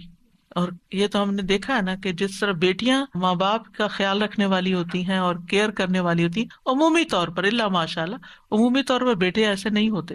پھر مریم کو بیٹا دینے کی بجائے اللہ نے بیٹی سے نوازا جن سے عیسیٰ علیہ السلام پیدا ہوئے. کتنی بڑی سعادت تھی ان کی. تو مومن کے ہر حال میں خیر ہوتی ہے، اللہ کے ہر فیصلے میں خیر ہے. حدیث میں آتا ہے مومن کا معاملہ بھی عجیب ہے، اس کے لیے ہر بات میں بھلائی ہے، اور یہ مومن کے سوا کسی کے لیے نہیں. اگر اس پہ خوشحالی آتی ہے وہ شکر ادا کرتا ہے تو اس کے لیے بہتر ہے، اگر بھی مشکل آتی ہے وہ صبر کرتا ہے تو اس کے لیے وہ بہتر ہے. اور شکر کرنا بھی بہت فائدے کی چیز ہے. الطاعم الشاکر کالصائم الصابر، یعنی جو کھا پی کے شکر ادا کرتا ہے وہ روزہ رکھ کے صبر کرنے والے کی طرح. اس کا بھی اجر ہے اس کا بھی اجر. تو جس حال میں اللہ رکھے اس کے مطابق اگر آپ ریئیکٹ کرتے ہیں تو آپ کے لیے اجر ہی اجر ہے. پھر آپ دیکھیے کہ ایک ہم عادت سیکھنے کے ہر چیز میں خیر دیکھیں اور خیر کے پہلو پر نظر رکھیں. نبی صلی اللہ علیہ وسلم نے فرمایا ابن آدم 2 چیزوں کو ناپسند کرتا ہے، 2 چیزیں اس کو اچھی نہیں لگتی. نمبر 1 موت کو، حالانکہ مومن کے لیے موت فتنوں سے بہتر ہے. نمبر 2 مال کی قلت کو، مال کم ہو گیا ہے، حالانکہ مال کی قلت حساب کتاب میں کمی کا باعث ہے. اگر مال کم ہے تو حساب بھی کم ہے، مال زیادہ تو حساب بھی زیادہ. زندگی میں کوئی حادثہ پیش آ جائے تو یہی کہا کریں لا تحسبوہ شرا لکم بل ہوا خیر لکم. تم اسے اپنے لیے برا مت سمجھو بلکہ یہ تمہارے لیے بہتر ہے. نہیں تمہیں پتا کہاں کہاں اس کی وجہ سے بہتری بھی ہو گئی. سفیان کہتے ہیں انسان جو ناپسند کرتا ہے وہ اس کے لیے بہتر ہوتا ہے اس سے جس کو وہ پسند کرتا ہے، کیونکہ ناپسندیدہ چیز اسے دعا پر ابھارتی ہے اور جسے وہ پسند کرتا ہے وہ اسے آگ لگاتا ہے. یعنی دنیا کی عیش و عشرت چاہتا ہے اور وہ اس کے لیے بعض اوقات اللہ سے دوری کا باعث بن جاتی ہے. بہت دفعہ ایسا بھی ہوتا ہے کہ جب کسی تکلیف کا انجام سامنے آتا ہے لیٹر آن تو وہ ہمیں خوش کر دیتا ہے، اس وقت اللہ کے فیصلوں کی حکمت سمجھ آتی ہے. ابن عمر کہا کرتے تھے انسان اللہ سے بھلائی طلب کرتا ہے تو اللہ اس کے لیے کسی چیز کو منتخب کر لیتا ہے، یعنی اس کے لیے کسی تکلیف کو منتخب کر لیتا. مطلب یہ تھا پھر وہ اپنے رب سے ناراض ہو جاتا ہے اور اپنے انجام کا انتظار نہیں کرتا. پھر جب انجام سامنے آتا ہے تو پتہ چلتا ہے کہ اللہ نے اس کے حق میں بہتری کی کہ اس کو اس مشکل رستے سے گزار کر یہ نعمت دی. اللہ ہماری مصلحتوں کو ہم سے زیادہ بہتر جانتا ہے، اس لیے اللہ کے فیصلوں پر اعتماد ہونا چاہیے. آپ دیکھیں کہ بچے جب چھوٹے ہوتے ہیں نا تو ماں باپ سے اکثر ناراض رہتے ہیں، ہمیں کیوں اسکول بھیجتے ہیں، ہمیں کیوں ہوم ورک کرنے کو کہتے ہیں، ہمیں کیوں چھٹی نہیں کرنے دیتے، ہمیں کیوں فلاں چیز نہیں لے کے دیتے، ہمیں کیوں زیادہ چاکلیٹ نہیں کھانے دیتے، کیونکہ ان کا بس چلے تو کھانے پینے کی جگہ صرف سویٹس اور کینڈیز ہی کھا لیں تو ماں باپ نہیں کھانے دیتے. یعنی جتنی بھی چیزیں ہیں آپ دیکھیں کہ بچے آپ سے خوش نہیں ہوں گے، وہ آپ کو اپنا دشمن سمجھیں گے کہ شاید ہم ستیلے ہیں یا انہوں نے کہیں سے اڈاپٹ کیا ہوا ہمیں، جو اتنی سختی ہم پر کرتے ہیں. لیکن جب بڑے ہوتے ہیں تو پھر تھینک فل ہوتے ہیں، آپ کا شکریہ کہ آپ نے ہم پر سختی کی، ہمیں پڑھایا لکھایا اور ہمیں یہاں تک پہنچایا. بندہ بھی جب تکلیف کی حالت میں ہوتا ہے تو برے برے خیال سوچتا ہے وسوسے، اور پھر جب اس کا انجام دیکھتا ہے تو اس وقت شکر گزار ہوتا ہے کہ اللہ تیرا شکر ہے کہ تو نے فلاں سے بھی بچا لیا، فلاں چیز سے بھی بچا لیا، فلاں، اور میرے لیے تو نے یہ رکھ دیا۔ ابن تیمیہ کہتے ہیں مصائب عام لوگوں کے حق میں رحمت اور نعمت ہیں، سوائے اس وقت کے کہ اگر ان مصیبتوں کی وجہ سے مصیبت والا شخص اس بڑی نافرمانی اور مصیبت میں مبتلا ہو جائے جو اس سے پہلے تھی، تو یہ مصیبت اس لحاظ سے اس کے لیے شر بن جائے گی۔ لیکن اگر وہ اس کی وجہ سے اور نیکی کی طرف آ جاتا ہے تو پھر کیا ہوتا ہے، وہ مصیبت اس کے لیے خیر کا باعث بن گئی۔ چوتھی چیز کیا ہوئی، تقدیر کے فیصلوں پہ اللہ سے راضی رہنا ہے اور ناراض نہیں ہونا، اللہ کو الزام نہیں دینا، اللہ کی تقسیم پہ راضی رہنا ہے۔ نبی صلی اللہ علیہ وسلم نے فرمایا اللہ کی تقسیم پر راضی رہو، تم لوگوں میں سب سے بڑے غنی بن جاؤ گے۔ ہر حال میں اللہ کا شکر ادا کرنا ہے، خوشی ملے تو الحمدللہ، تکلیف آئے تو الحمدللہ ہی علی کل حال۔ حسن کہا کرتے تھے تم اللہ سے راضی ہو جاؤ، اللہ تم سے راضی ہو جائے گا۔ ہم چاہتے ہیں نا اللہ ہم سے راضی ہو جائے، تو پھر اللہ تعالیٰ کی تقدیر پہ راضی ہو جایا کرو، اور اللہ کا جو حق ہے اسے اپنی طرف سے ادا کرو۔ کیا تم نے نہیں سنا اللہ تعالیٰ کا فرمان ہے رضی اللہ عنہم ورضوا عنہ، اللہ ان سے راضی ہو گئے اور وہ اللہ سے راضی ہو گئے۔ اور جو راضی ہو جاتا ہے اس کی زندگی میں برکت اور وسعت آ جاتی ہے۔ نبی صلی اللہ علیہ وسلم نے فرمایا اللہ تبارک و تعالیٰ اپنے بندے کو جو کچھ دیتا ہے وہ اس میں اس کا امتحان بھی لیتا ہے۔ سو جو شخص اللہ تعالیٰ کی تقسیم پر راضی ہو جائے اللہ اسے برکت اور وسعت دیتا ہے، اور جو راضی نہ ہو اس کو برکت نہیں ملتی۔ پھر زبان سے بھی رب کی رضا کے کلمات ادا کرنے چاہیے۔ جیسے نبی صلی اللہ علیہ وسلم کے بیٹے ابراہیم فوت ہو گئے تھے تو آپ نے کیا فرمایا، آنکھیں روتی ہیں، دل غمگین ہے، اور ہم نہیں کہتے مگر وہی جس سے ہمارا رب راضی ہے۔ زبان سے کوئی ایسی بات نہیں نکلے گی، اے ابراہیم ہم تمہاری جدائی کے سبب غمگین ہیں، اپنے غم کا اظہار کیا لیکن اللہ سے ناراضگی کا اظہار نہیں کیا۔ پھر آپ دیکھیں کہ اللہ کے فیصلوں کے آگے سر تسلیم خم کر دینا چاہیے کہ اللہ یہ تیرا فیصلہ ہے، میں نے قبول کر لیا، میں اس پر راضی۔ وہ کیسے؟ مثلاً آپ کی شادی کسی ایسی جگہ ہو گئی کہ جس میں بعد میں آپ کو کچھ مشکلات پیش ہیں، اور وہ کون سی شادی ہے جس میں مشکلات پیش نہیں آتی؟ یعنی ایڈجسٹمنٹ کا جو بھی پیریڈ ہوتا ہے، اور زندگی بھر کچھ نہ کچھ ایڈجسٹمنٹ ہوتی رہتی۔ آپ دیکھیں جس طرح ہماری اپنی باڈی ہوتی ہے نا، بچپن میں ایک اور طرح کے ٹرامے سے گزرتی ہے، جب ہم بڑے ہو رہے ہوتے ہیں اس میں آپ دیکھیے کہ وہ باڈی میں جو چینجز آ رہے ہوتے ہیں، جب مثلا ایک خاتون ہونے کی حیثیت سے جب پیریڈ شروع ہونے کا وقت ہوتا ہے تو جسم کی جو چینجز ہوتی ہیں اس کی وجہ سے ایک تھکاوٹ اور ایک بیماری کی سی کیفیت۔ پھر آپ دیکھیں کہ جوانی کی اپنی کچھ اور مطالبات ہوتے ہیں، اس کی ضروریات ہوتی ہیں۔ پھر اس کے بعد یہ ہے کہ جو جو انسان کو مینوپاز ہوتا ہے، بڑھاپا آتا ہے، ایڈجسٹمنٹ ہوتی رہتی ہے نا سارا وقت، کس طرح کھڑے ہونا، کس طرح بیٹھنا، کس طرح چلنا ہے، کیا کھانا ہے کیا نہیں کرنا، تھرو آؤٹ یور لائف آپ ایڈجسٹمنٹ کر رہے ہوتے ہیں اپنے ساتھ، کھانے پینے کے معاملے میں، ایکسرسائز کے، سونے جاگنے، کام، ہر چیز کے، آرام کے، نیند کے، ہر جگہ۔ بالکل اسی طرح جو ہماری ازواجی زندگی ہوتی ہے اس میں بھی وقت کے ساتھ ساتھ شادی سے پہلے کے جذبات کچھ اور ہوتے ہیں، پھر شادی ہو جاتی ہے تو ابتدائی دنوں کے جذبات کچھ اور ہوتے ہیں، پھر 2 مہینے کے بعد کچھ اور ہوتے ہیں، پھر 6 مہینے کے بعد کچھ اور ہوتے ہیں، سال گزر جاتا ہے تو کچھ اور ہوتے ہیں، اور پھر جب بچہ پیدا ہو جاتا ہے کچھ اور ہوتے ہیں، پھر بچے جب جوان ہوتے ہیں، کچھ ماں باپ بڑے اچھے زندگی گزارے ہوتے ہیں، جب بچے جوان ہوتے ہیں ان کے فیصلے کرنے میں آپس میں جھگڑ پڑتے ہیں، پھر اس کے بعد ان کے جب بچے پیدا ہوتے ہیں ان کے غم لگا کے بیٹھ جاتے ہیں۔ تو کہیں نہ کہیں کچھ نہ کچھ ہماری زندگیوں میں یہ چل رہا ہوتا ہے، تو یہ ہماری زندگی کا ایک حصہ ہے۔ تو یہ اللہ کے فیصلے ہوتے ہیں، ان کے آگے جھک جانا چاہیے، ان کو قبول کر لینا چاہیے۔ ہمیں نہیں پتا کہ جس چیز کا ہم خوف کرتے ہیں، جس سے ہم ڈرتے ہیں، اسی میں ہمارے لیے کتنی خیر اور بھلائی اللہ نے لکھ دی ہو۔ یعنی ہمارے توہمات ہوتے ہیں نا کہ کہیں ایسا نہ ہو جائے، کہیں ایسا نہ ہو جائے، پتہ نہیں کیا ہو جائے گا۔ تو ہر معاملے میں نا، مثلا بچے جب اسکول ہی جا رہے ہوتے ہیں نا تو اس وقت بھی اس اسکول میں داخل کراتے نا زیادہ اچھا تھا، اس پروگرام میں بھیجتے تو زیادہ اچھا تھا، میرے خیال ہے ہم نے غلطی کی اس کو ڈاکٹر بنا کے، میرا خیال ہے ہم نے غلطی کی یہاں شادی کر کے۔ یعنی ساری زندگی انسان فیصلے بھی کر لیتا ہے اور پھر ریگریٹس بھی ساتھ ساتھ چل رہی ہوتی ہیں۔ تو یہ پارٹ آف لائف ہے، لیکن اس میں ہونا وہی ہے جو اللہ نے لکھا ہے۔ تو اب کیا ہے، جب اللہ نے لکھ دیا ہے نا اور وہ چیز نافذ ہو رہی ہے تو پھر کہیں رضیت باللہ ربا وبالاسلام دینا وبمحمد نبیا۔ اور اسی معاملے میں پھر ہمیں اللہ پر توکل کرنا پڑتا ہے۔ توکل انسان کے اندر اعتماد لے آتا ہے، انسان کے اندر اطمینان پیدا کر دیتا ہے۔ اور کیوں نہ توکل کرے، ہوا مولانا، وہ ہمارا مولا ہے نا، اس نے کام سنوارنے، میرے ہاتھ میں تھوڑی اپنی تقدیر، میرے ہاتھ میں تھوڑے اپنے فیصلے، اس نے کرنے اور اس کا ہر فیصلہ خیر پر مبنی ہے۔ اور بندہ جیسا گمان کرتا ہے نا اللہ کے بارے میں، اللہ تعالیٰ بھی اس کے ساتھ ویسے ہی معاملہ کرتا ہے۔ ایک شخص بیمار ہوا، نبی صلی اللہ علیہ وسلم نے اس کو فرمایا لا باس طہور انشاءاللہ، کوئی بات نہیں، یہ پاک صاف کرنے کا ذریعہ. تو اس نے کہا آپ یہ کہتے ہیں یہ گناہوں کو دھونے والا ہے؟ ہرگز نہیں، یہ تو ایک نہایت شدید قسم کا بخار ہے جو ایک بوڑھے پہ جوش مار رہا ہے جو اسے قبر کی زیارت کرائے بغیر نہیں چھوڑے گا. برے برے الفاظ اس نے استعمال کیے. آپ نے فرمایا تو اچھا پھر یوں ہی ہوگا.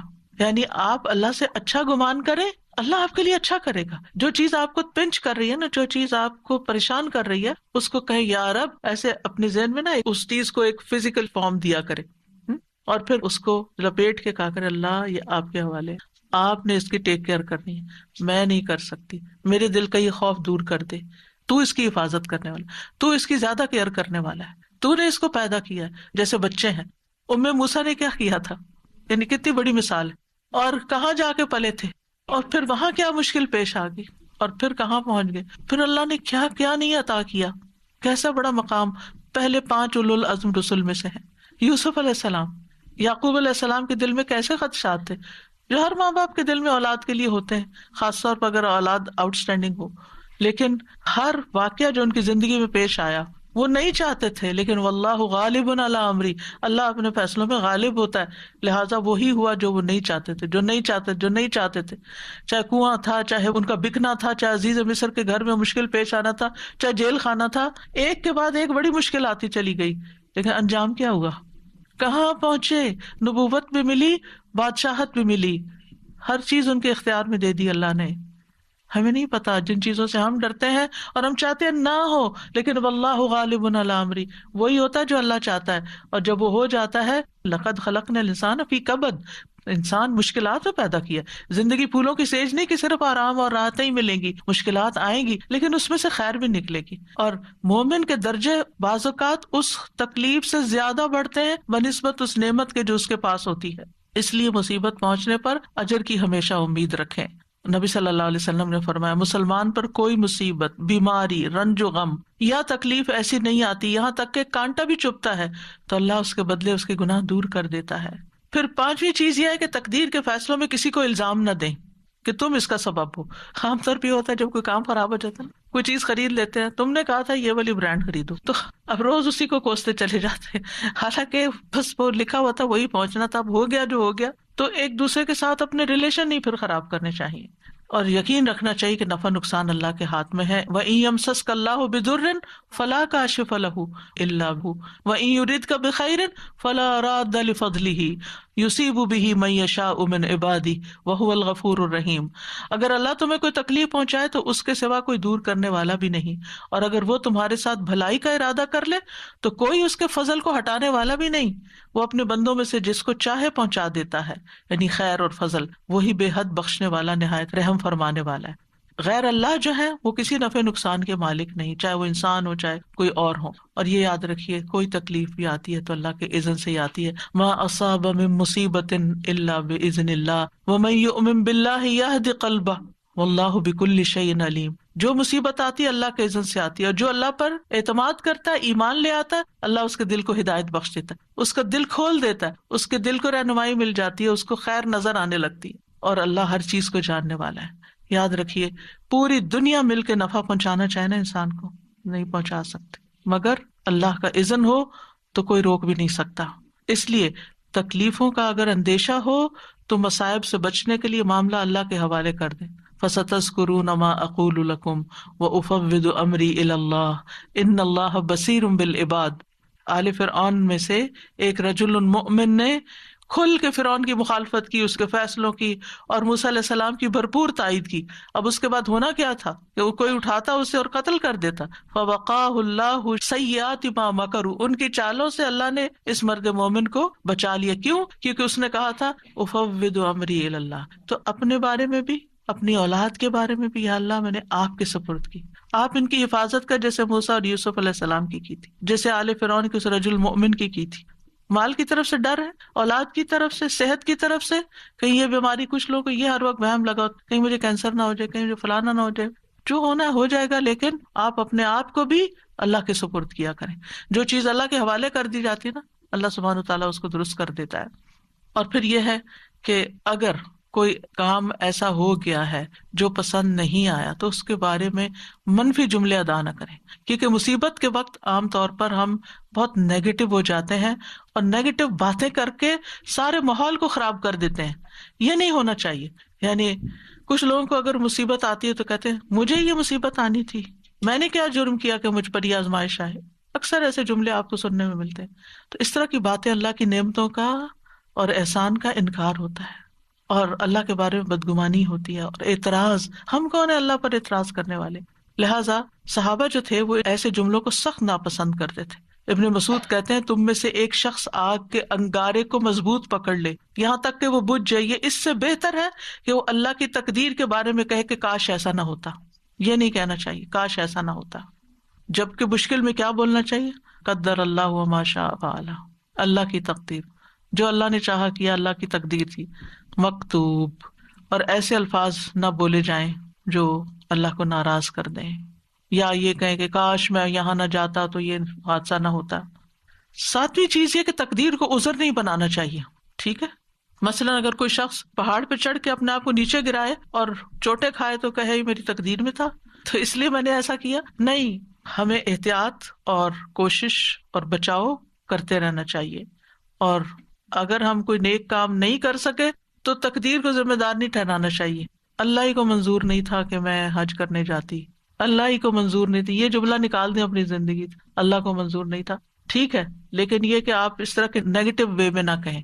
تو آپ کیا کہیں؟ انشاءاللہ اللہ چاہے گا تو پھر لے جائے گا، ہم کوشش کرتے رہیں.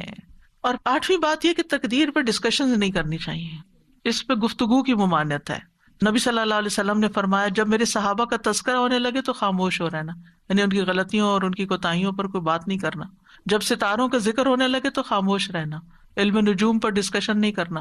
جب تقدیر کے مسئلے کا ذکر ہونے لگے تو خاموش رہنا، کیونکہ یہ اللہ کا راز ہے. تقدیر کیا ہے؟ اللہ کا راز ہے. ہمیں نہیں بتایا اس نے کہ وہ کوئی کام کیوں کر رہا ہے، اور ضرورت بھی نہیں اس کو ہمیں بتانے کی. لہٰذا اس پر اپنی طرف سے کوئی فیصلے نہیں کرنے چاہیے اور بحث مباحثے نہیں کرنے چاہیے.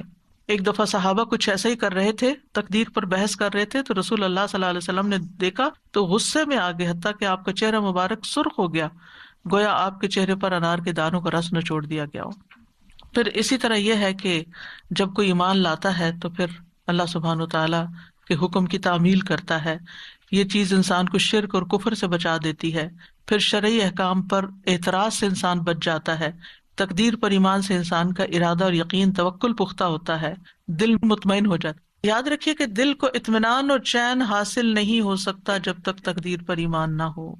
اور تقدیر پر راضی رہنے والے کی دنیا بھی جنت بن جاتی ہے کہ وہ تو وہ رہا ہے جو میرا رب چاہتا ہے، اور میرا رب جو چاہتا ہے وہ سب سے بہتر ہوتا ہے، اس لیے مجھے کوئی اعتراض نہیں.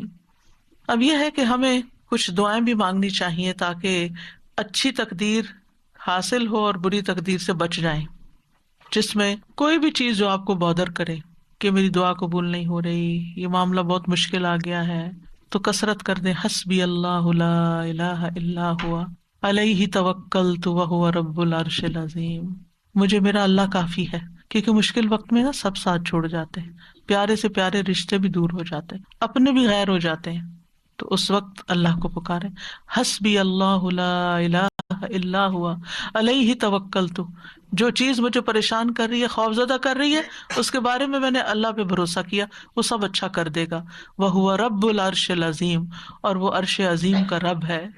پھر یہ دعا ربنا لا تؤاخذنا ان نسینا او اخطانا ربنا ولا تحمل علینا اصرا کما حملته علی الذین من قبلنا ربنا ولا تحملنا ما لا طاقة لنا به واعف عنا واغفر لنا وارحمنا انت مولانا انت مولانا انت مولانا فانصرنا علی القوم الکافرین. پھر لا حول ولا قوة الا باللہ، یہ تو جنت کے خزانوں میں سے ایک خزانہ ہے. اس کی تکرار کر دینی چاہیے، کثرت کر دینی چاہیے. اس کا مطلب کیا ہے کہ اللہ کی مدد کے بغیر نہ کوئی چیز پھر سکتی ہے، ٹل سکتی ہے، اور نہ ہی کچھ کرنے کی قوت ہمیں حاصل ہو سکتی، یا اللہ کی مدد کے بغیر نیکی کرنے کی طاقت نہیں ہوتی اور برائی سے باز رہنے کی ہمت نہیں ہوتی. سب کچھ اللہ ہی کے اختیار میں ہے. جب بندہ یہ کہتا ہے تو پھر بندہ دراصل اپنے آپ کو اللہ کے سپرد کر دیتا ہے، اللہ تعالیٰ اس کو اپنی سرپرستی میں لے لیتا ہے۔ نبی صلی اللہ علیہ وسلم نے فرمایا کیا میں تمہیں جنت کے خزانوں میں سے کسی خزانے کا نام بتاؤں؟ میں نے کہا کیوں نہیں؟ آپ نے فرمایا لا حول ولا قوت الا باللہ۔ ابو ہریرہ کہتے ہیں میں سمجھتا ہوں کہ آپ نے یہ بھی فرمایا کہ اس پر جب انسان لا حول ولا قوت الا باللہ کہتا ہے تو اللہ تعالیٰ فرماتا ہے میرے بندے نے سر تسلیم خم کر دیا اور خود کو میرے حوالے کر دیا، سپرد کر دیا۔ حول کا کیا مطلب ہوتا ہے؟ تبدیلی ہونا، کوئی چیز تبدیل نہیں ہو سکتی الا باللہ، لا حول ولا قوت، اور کوئی اسٹرینتھ، قوت، طاقت، ریسورسز مجھے نہیں مل سکتے مگر اللہ ہی کی مدد سے۔ لا حول ولا قوت، لا حول، حول کا مطلب پھرنا، یہ تکلیف دور نہیں ہو سکتی، یہ تقدیر نہیں ٹل سکتی، یہ مشکل آسان نہیں ہو سکتی، یہ چیز جو مجھے بادر کرتی ہے زندگی سے نہیں جا سکتی مگر اللہ کی قوت سے ضرور جا سکتی ہے۔ ولا قوت، میرے پاس کوئی قوت نہیں، کسی کے پاس کوئی اختیار نہیں کہ وہ مجھے کوئی چیز دے سکے مگر اللہ کے پاس سارا اختیار ہے۔ تو معاملہ ہم نے اللہ کے سپرد کر دیا۔ یہ جنت کے دروازوں میں سے ایک دروازہ ہے، نبی صلی اللہ علیہ وسلم کے فرمان کے مطابق یہ جنت میں پودے لگانے والا عمل ہے۔ اس کلمے کو کثرت سے کہنے کا حکم دیا گیا ہے۔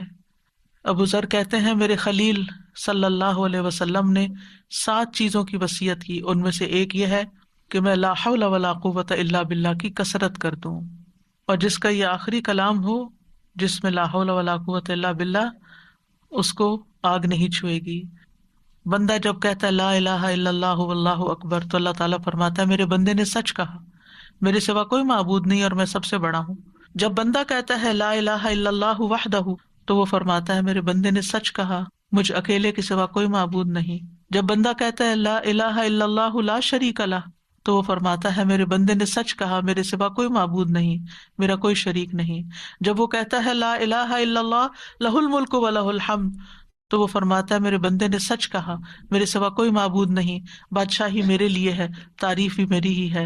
اور جب بندہ کہتا ہے لا الہ الا اللہ ولا حول ولا قوت الا باللہ تو اللہ تعالیٰ فرماتا ہے میرے بندے نے سچ کہا، میرے سوا کوئی معبود نہیں اور میری توفیق کے بغیر کوئی بچاؤ نہیں اور نیکی کی طاقت نہیں۔ اور جسے موت کے وقت یہ کلمات نصیب ہو گئے اسے آگ نہیں چھوئے گی۔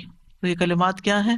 لا الہ الا اللہ واللہ اکبر، لا الہ الا اللہ وحدہ، لا الہ الا اللہ لا شریک لہ، لا الہ الا اللہ لہ الملک و لہ الحمد، لا الہ الا اللہ ولا حول ولا قوت الا باللہ۔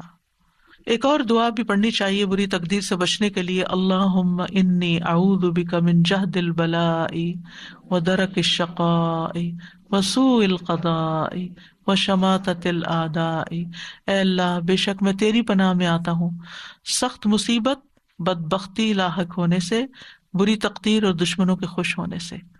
سب سے پہلی چیز مصیبت کی سختی، جہد البلاء، یعنی ایسی مصیبت جس کے برداشت کرنے کی انسان میں طاقت نہ ہو، کہ اس مصیبت کی وجہ سے انسان کا ایمان چلا جائے یا زندگی چلی جائے۔ اللہ ایسی مصیبت نہ ڈالنا ہم پر۔ آزمائشیں 2 طرح کی ہوتی ہیں، ایک جسمانی ہوتی ہے، ایک ذہنی ہوتی ہے۔ مثلاً بیماریاں ہیں، پیٹ درد ہو گیا، سینے میں درد ہو گیا، سر درد ہو گیا، یہ بھی آزمائش اور مصیبت ہے۔ کچھ ذہنی ہوتی ہیں، قلبی ہوتی ہیں، کہ جس کی بنا پر انسان کے دل کے اندر پریشانی اور ڈسٹربنس اور ایک ڈپریشن کی کیفیت ہوتی ہے۔ کبھی انسان کی ذات کے اوپر کوئی الزام تراشی ہو جاتی ہے، کبھی کوئی اس کے ساتھ بدسلوکی کرتا ہے۔ یہ ساری چیزیں جہد البلاء میں سے ہے، یعنی آزمائش کی ایسی مشقت جو برداشت نہیں ہو رہی، ہر وقت چمٹ گئی ہمیں۔ اللہ ایسی مصیبت سے بچانا کہ جو ہمارے نارمل حالات کو ہمارے لیے اب نارمل کر دے، اور جو ہم اچھے کام کر رہے تھے وہ ہم سے سارے چھوٹ جائیں۔ یعنی آپ دیکھیں کہ جب انسان اللہ کی عبادت کرتا ہے کتنی راحت ملتی ہے، جب انسان اللہ کے دین کی خدمت کرتا ہے کتنی راحت ملتی، جب انسان کسی انسان کی خدمت کرتا ہے کتنی خوشی ہو جاتی۔ لیکن جب اگر انسان بیمار پڑ جائے، کیا اس میں سے کوئی ایک کام بھی کر سکتا ہے؟ اب کیا ہوا، ایک تو بیماری کی وہ تکلیف جو مسلسل درد ہوئے جا رہی ہے، ہوش بلا دیے، ذکر اذکار بلا دیے، نہ عبادت ہو رہی ہے، نہ کوئی دین کی خدمت ہو رہی ہے، نہ کسی انسان کی خدمت ہو رہی، کچھ بھی نہیں ہو رہا۔ یہ ہے جہد البلاء۔ اللہ ایسی کیفیت سے بچا لینا کہ ہم کسی کام کے نہ رہیں، ہم نیکیوں میں آگے نہ بڑھ سکیں، کیونکہ ایسے میں انسان کا صبر و برداشت بھی کم ہو جاتی ہے۔ اس سے پناہ مانگنی چاہیے۔ پھر آپ دیکھیں کہ کچھ مصیبتیں ایسی ہوتی ہیں اس سے ایمان ڈاواڈول ہو جاتا ہے، اللہ تعالیٰ بچا کے رکھے۔ نیکی کے کام انسان کو اچھے نہیں لگتے، خیر اور بھلائی کے کاموں سے دور ہو جاتا ہے، وہ چیزیں انسان کو حق سے پھیر دیتی ہیں، خیر سے پھیر دیتی ہیں، منہ سے ایسے لفظ نکلنے لگتے ہیں کیا فائدہ ہوا قرآن پڑھ کے پڑھا کے، نعوذ باللہ نعوذ باللہ، کیا فائدہ ہوا دین کی خدمت کر کے، کیا فائدہ ہوا یہ کر کے، سارے عمل برباد کیا کرایا برباد. اس لیے جہد البلا سے پناہ مانگے. دوسرا درک الشقا، درک کا مطلب ہوتا ہے پانا، کس چیز کو ملنا، کہیں پہنچ جانا، اور شقا کہتے ہیں وہ چیز جو تباہی تک پہنچا دے، اور یہ سعادت کے برعکس ہوتا ہے. یعنی اے اللہ مجھے اس بات سے بچا کہ مجھے میری دنیا، میری جان، میرے اہل، میرے مال یا میری آخرت میں کوئی ایسی مشقت لاحق ہو کہ اس کے سبب سے جو میں گناہوں نافرمانیوں کے عمل کرنے لگوں. کیونکہ کچھ لوگ کیا کرتے ہیں، جب ان پہ کوئی تکلیف آتی ہے وہ جادوگروں کے پاس پہنچ جاتے ہیں، وہ نجومیوں کے پاس پہنچ جاتے ہیں، ان سے غیب کی خبریں معلوم کرنے لگتے ہیں، کیا کرایا ضائع ہو جاتا ہے. پھر ہے سوء القضاء، بری تقدیر سے، یعنی وہ چیز تقدیر کا فیصلہ نافذ ہو جو انسان کو دکھی یا غمگین کر دے، یا اس کو ناپسندیدہ تقدیر میں مبتلا کر دے، جس کے نتیجے میں اس کے دین، دنیا، نفس، اہل، مال، اولاد اور خاتمے کسی بھی چیز میں وہ چیز واقع ہو سکتی ہے. اور سوء القضاء میں یہ چیز بھی آتی ہے کہ انسان کو غلط فیصلہ کر لے اپنے بارے میں یا کسی کے بارے میں، یا اللہ کا کوئی فیصلہ انسان کو دکھی کر دے، یہ بھی سوء القضاء ہے. یعنی اس کا دکھ اتنا ہو کہ اس سے وہ نکل نہ پائے، اور پھر انسان سوچے سمجھے بغیر کوئی فیصلہ کرے، بغیر عاقبت اور انجام کو دیکھے ہوئے، بس صرف جذبات میں آ کے یا کسی حالت اور کسی پریشانی و مصیبت میں پڑھ کے. مثلا بعض اوقات ہم کوئی نیکی کا کام کر رہے ہوتے، جیسے حضرت ابوبکر جو تھے وہ مستہ کو ماہانہ وظیفہ دیتے تھے. جب مستہ نے الزام لگایا حضرت عائشہ پر یا ان لگانے والوں کے ساتھ شامل ہو گئے تو حضرت ابوبکر نے کیا کہا، اب میں نہیں دوں گا اس کو کچھ، اس نے میرے احسان کا یہ بدلہ چکا ہے. کیا ہم میں سے ہر بندہ یہی نہیں کرتا کہ جس پر آپ احسان کر رہے تھے وہ آپ کے ساتھ کچھ کر دے تو آپ کہتے ہیں بس میری خیر بند؟ تو اللہ تعالیٰ نے کیا فرمایا، ان کو تو وحی کے ذریعے بتا دیا گیا تھا کہ نہیں، الا تحبون ان یغفر اللہ لکم، تم نہیں چاہتے اللہ تمہیں معاف کر دے. ہمیں کون بتائے گا، ہم قرآن پڑھیں گے تو ہمیں بھی پتہ چل جائے گا، لیکن اگر ہم قرآن پڑھنا پڑھانا ہی چھوڑ دیں گے تو ہمیں کہاں سے پتہ چلے گا یہ سب کچھ کہ ہم نے زندگی میں کیا کرنا ہے، ہمارے لیے گائیڈنس کیا ہے. تو پھر ایسی صورت میں یہ سوء القضاء ہے، برے فیصلے. اور قضاء فیصلے کو بھی کہتے ہیں، ڈیسیژن کو بھی، کہ مثلا آپ کورٹ میں اپنا کوئی معاملہ لے کے جاتے ہیں اور آپ کے خلاف کوئی فیصلہ ہو جاتا ہے، یہ بھی سوء القضاء ہے. یا لوگ آپ کے بارے میں بری طرح ججمنٹل ہو جاتے ہیں، یہ بھی سوء القضاء ہے کہ لوگ آپ کے بارے میں برا سوچنا شروع کر دیتے ہیں. تو اللہ سبحانہ وتعالیٰ ہمیں سوء القضاء سے بچائے. وشماتۃ الاعداء، کسی مصیبت پہ دشمنوں کا خوش ہونا، یا اللہ اس چیز سے بھی ہمیں محفوظ رکھنا. اور پھر ایک اور دعا، اللہم انی اعوذ بک من زوال نعمتک وتحول عافیتک وفجاءۃ نقمتک وجمیع سخطک. اے اللہ بے شک میں تیری پناہ لیتا ہوں اس بات سے کہ تیری دی ہوئی کوئی نعمت مجھ سے چھن جائے، تیری دی ہوئی عافیت پلٹ جائے، کوئی ناگہانی عذاب آئے، اور تیری تمام ناراضگیوں سے تیری پناہ لیتا ہوں کہ تو کبھی مجھ سے ناراض ہو. اور وَأَسْأَلُكَ الرِّضَا بَعْدَ الْقَضَاءِ، أَسْأَلُكَ الرِّضَا بَعْدَ الْقَضَاءِ، یا اللہ تقدیر نافذ ہونے کے بعد مجھے راضی کر دینا، یعنی میں اس پہ ناراض نہ ہوں. تو اللہ کے فیصلوں پر راضی ہونا جو ہے یہ بھی دل کے سکون اور اطمینان کا ذریعہ ہے. یحییٰ بن معاذ سے کہا گیا، بندہ اللہ کی تقدیر پر راضی رہنے کے مقام پر کیسے پہنچ سکتا ہے؟ تو انہوں نے کہا، جب وہ اپنے نفس کو 4 چیزوں پہ قائم کر لیتا ہے جن کے ساتھ وہ اپنے رب کے ساتھ معاملہ کرتا ہے. نمبر 1، وہ کہتا ہے اللہ اگر تو مجھے عطا کرے گا میں قبول کروں گا. دوسرا، وہ کہتا ہے اگر تو مجھے محروم رکھے گا میں راضی رہوں گا. تیسرے، اگر تو مجھے چھوڑ دے گا تو میں تیری عبادت کروں گا. چوتھے، اگر تو مجھے بلا لے گا یعنی موت میری آئے گی تو میں تیری پکار پہ لبیک کہوں گا. تو صرف مومن ہی اللہ کے فیصلوں پہ راضی ہوتا ہے. لہٰذا صبح و شام 3 دفعہ پڑھیں، رضیت باللہ ربا وبالاسلام دینا وبمحمد النبی. جو شخص دل سے یہ کہتا ہے اس کے لیے جنت واجب ہو جاتی ہے. اور پھر وتر کی نماز میں وبارک لی فیما اعطیت وقنی شر ما قضیت فانک تقضی ولا یقضی علیک، اور میرے لیے اس چیز میں برکت دے دے جو تو نے مجھے عطا کی ہے، مجھے اس چیز کی برائی سے بچا جو تو نے مقدر کر دی ہے. تو فیصلہ کرتا ہے اور تیرے خلاف کوئی فیصلہ نہیں کر سکتا. لہذا انسان اللہ سبحانہ وتعالیٰ سے دعائیں کرتا رہے اور اللہ کی رضا پہ راضی رہے. تو اصل میں تقدیر کیا ہے؟ اللہ کے فیصلے ہیں. ہمارے پارٹ پہ کیا ہے؟ ہم ان پہ راضی رہیں اور اس کی عبادت نہ چھوڑیں اور اس کا در نہ چھوڑیں، اس سے دعا نہ چھوڑیں، اصرار اور تکرار کے ساتھ دعا کرتے رہیں. اللہ تعالیٰ ہماری دعاؤں کو قبول فرما لے. وآخر دعوانا ان الحمد للہ رب العالمین.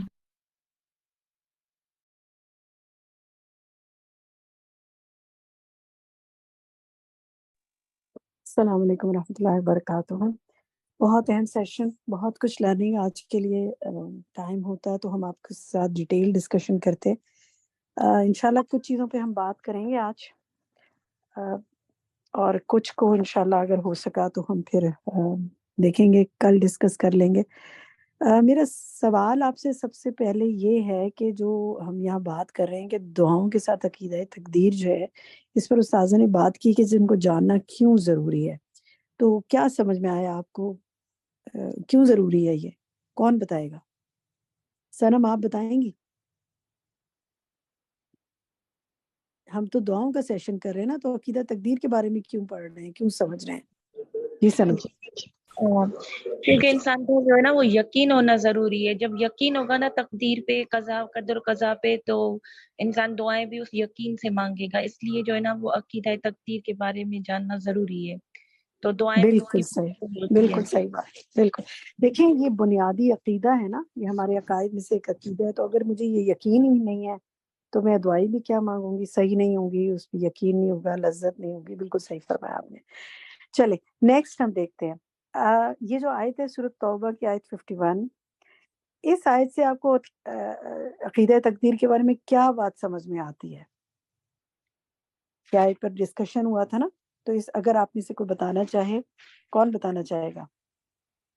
میں بتاؤں زونی آپ بتائیں گی؟ جی، کہ اس آیت سے یہ ہے کہ ہمیں اللہ تعالیٰ نے جو ہماری قسمت میں جو لکھ دیا گیا ہے نا، وہ ہونا ہی ہونا ہے، اور ہمیں بس اللہ پہ پورا بھروسہ اور توکل رکھنا چاہیے. بالکل صحیح بات، بالکل درست. ماشاء اللہ، وہی ہمارا مولا ہے اور ہر چیز اس کے ہاتھ میں ہے، تو ہر فیصلہ اس کے ہاتھ میں ہے اور ہر فیصلے میں بھلائی ہے. بالکل صحیح ہے. چلیں الحمدللہ. تقدیر پر ایمان لانے کے 4 ارکان ڈسکس ہوئے تھے، 4 مراتب تھے. بتائیے وہ کون کون سے ہیں؟ دیکھتے ہیں آپ میں سے کون بتانا چاہے گا اس کو. جی کون بتانا چاہے گا 4 مراتب کے بارے میں؟ جی فرد مسعود آپ بتانا چاہتے ہیں، بتائیے. جی ایک تو ہے اللہ تعالیٰ پہ نے ہر چیز کو اپنے علم میں گھیرا ہوا ہے. دوسرا ہے اللہ نے تقدیر کو لوح محفوظ میں لکھ دیا ہے. اور تیسرا جو چاہتا ہے وہی ہوتا ہے، جو نہیں چاہتا وہ نہیں ہوتا. اور اللہ تعالیٰ آسمانوں اور زمین کی ہر چیز کا خالق ہے، بندوں کے افعال کا بھی وہی خالق ہے. ماشاء اللہ، بالکل درست آپ نے بتایا. جی یہی آج ڈسکس ہوا تھا. ڈیٹیل بھی اس کی مزید ڈسکس ہوئی تھی، وہ اگر مزید دیکھنا چاہیں تو دیکھ سکتے ہیں. نیکسٹ سوال میرا آپ لوگوں سے یہ ہے کہ تقدیر پر ایمان لانا کیوں ضروری ہے؟ کون بتائے گا؟ طاہرہ یاسمین. جی میں طاہرہ بتاؤں؟ جی بتائیے طاہرہ. جی اس میں تقدیر پر ایمان لانا اس لیے ضروری ہے کہ یہ تقدیر پر ایمان لانا ہماری ایمان کا حصہ ہے. اور دوسرا، تقدیر کو جھٹلانے والوں کے اعمال بھی قبول نہیں ہوتے، نہ ہی ان کا صدقہ قبول ہوگا. اور تقدیر کو جھٹلانے والا جہنمی ہوتا ہے، اور اس کو جنت سے بھی اس کی محرومی ہوتی ہے. کیونکہ عقیدہ ہی اگر عقیدے میں بگاڑ ہے نا، تو پھر ساری چیزیں آگے غلط ہو جائیں گی. بالکل صحیح فرمایا آپ نے. اچھا آج ایک بات ہوئی تھی کہ استاذہ نے ایک لفظ فرمایا تھا مکتوب، اور اس کی کافی بات بھی کی تھی اس پر. تو اس حوالے سے نصرت ناز آپ بتائیں گی آپ کو کیا سمجھ میں آیا ہے؟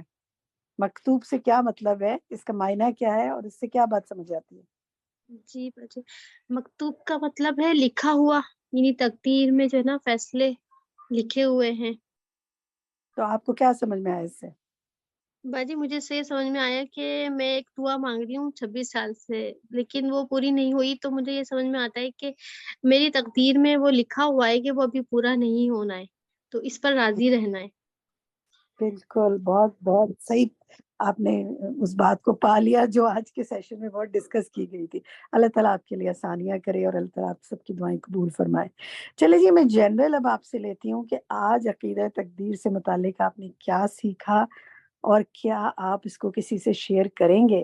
فرحت عمران کیا سیکھا آپ نے؟ مختصر بتائیں، 2-3 ہاتھ 4 جو کھڑے ہیں، میں چاہ رہی ہوں ان سے پوچھوں. جی جی بھائی، یہی نا سیکھا ہے کہ جیسے ہم پریشان جاتے ہیں نا اپنی اولاد کے لیے، کہ ڈگری کے لیے، ان کے نصیب کے لیے، ان کی شادیوں کے لیے، تو اس میں یہ تقدیر پہ ایمان لانا یعنی کہ ہم اس کے فکر کو چھوڑ دیں گے، صرف اللہ سے دعا کریں گے. اللہ نے تقدیر پہ لکھا ہوگا تو سارے فیصلے اچھے ہو جائیں گے. ہمیں دعا مانگنی ہے اللہ سے نا، اس پہ ایمان رکھنا ہے کہ وہی سے ایک سب کرنے والا ہے. بالکل. ممتاز منتظر آپ نے کیا سیکھا؟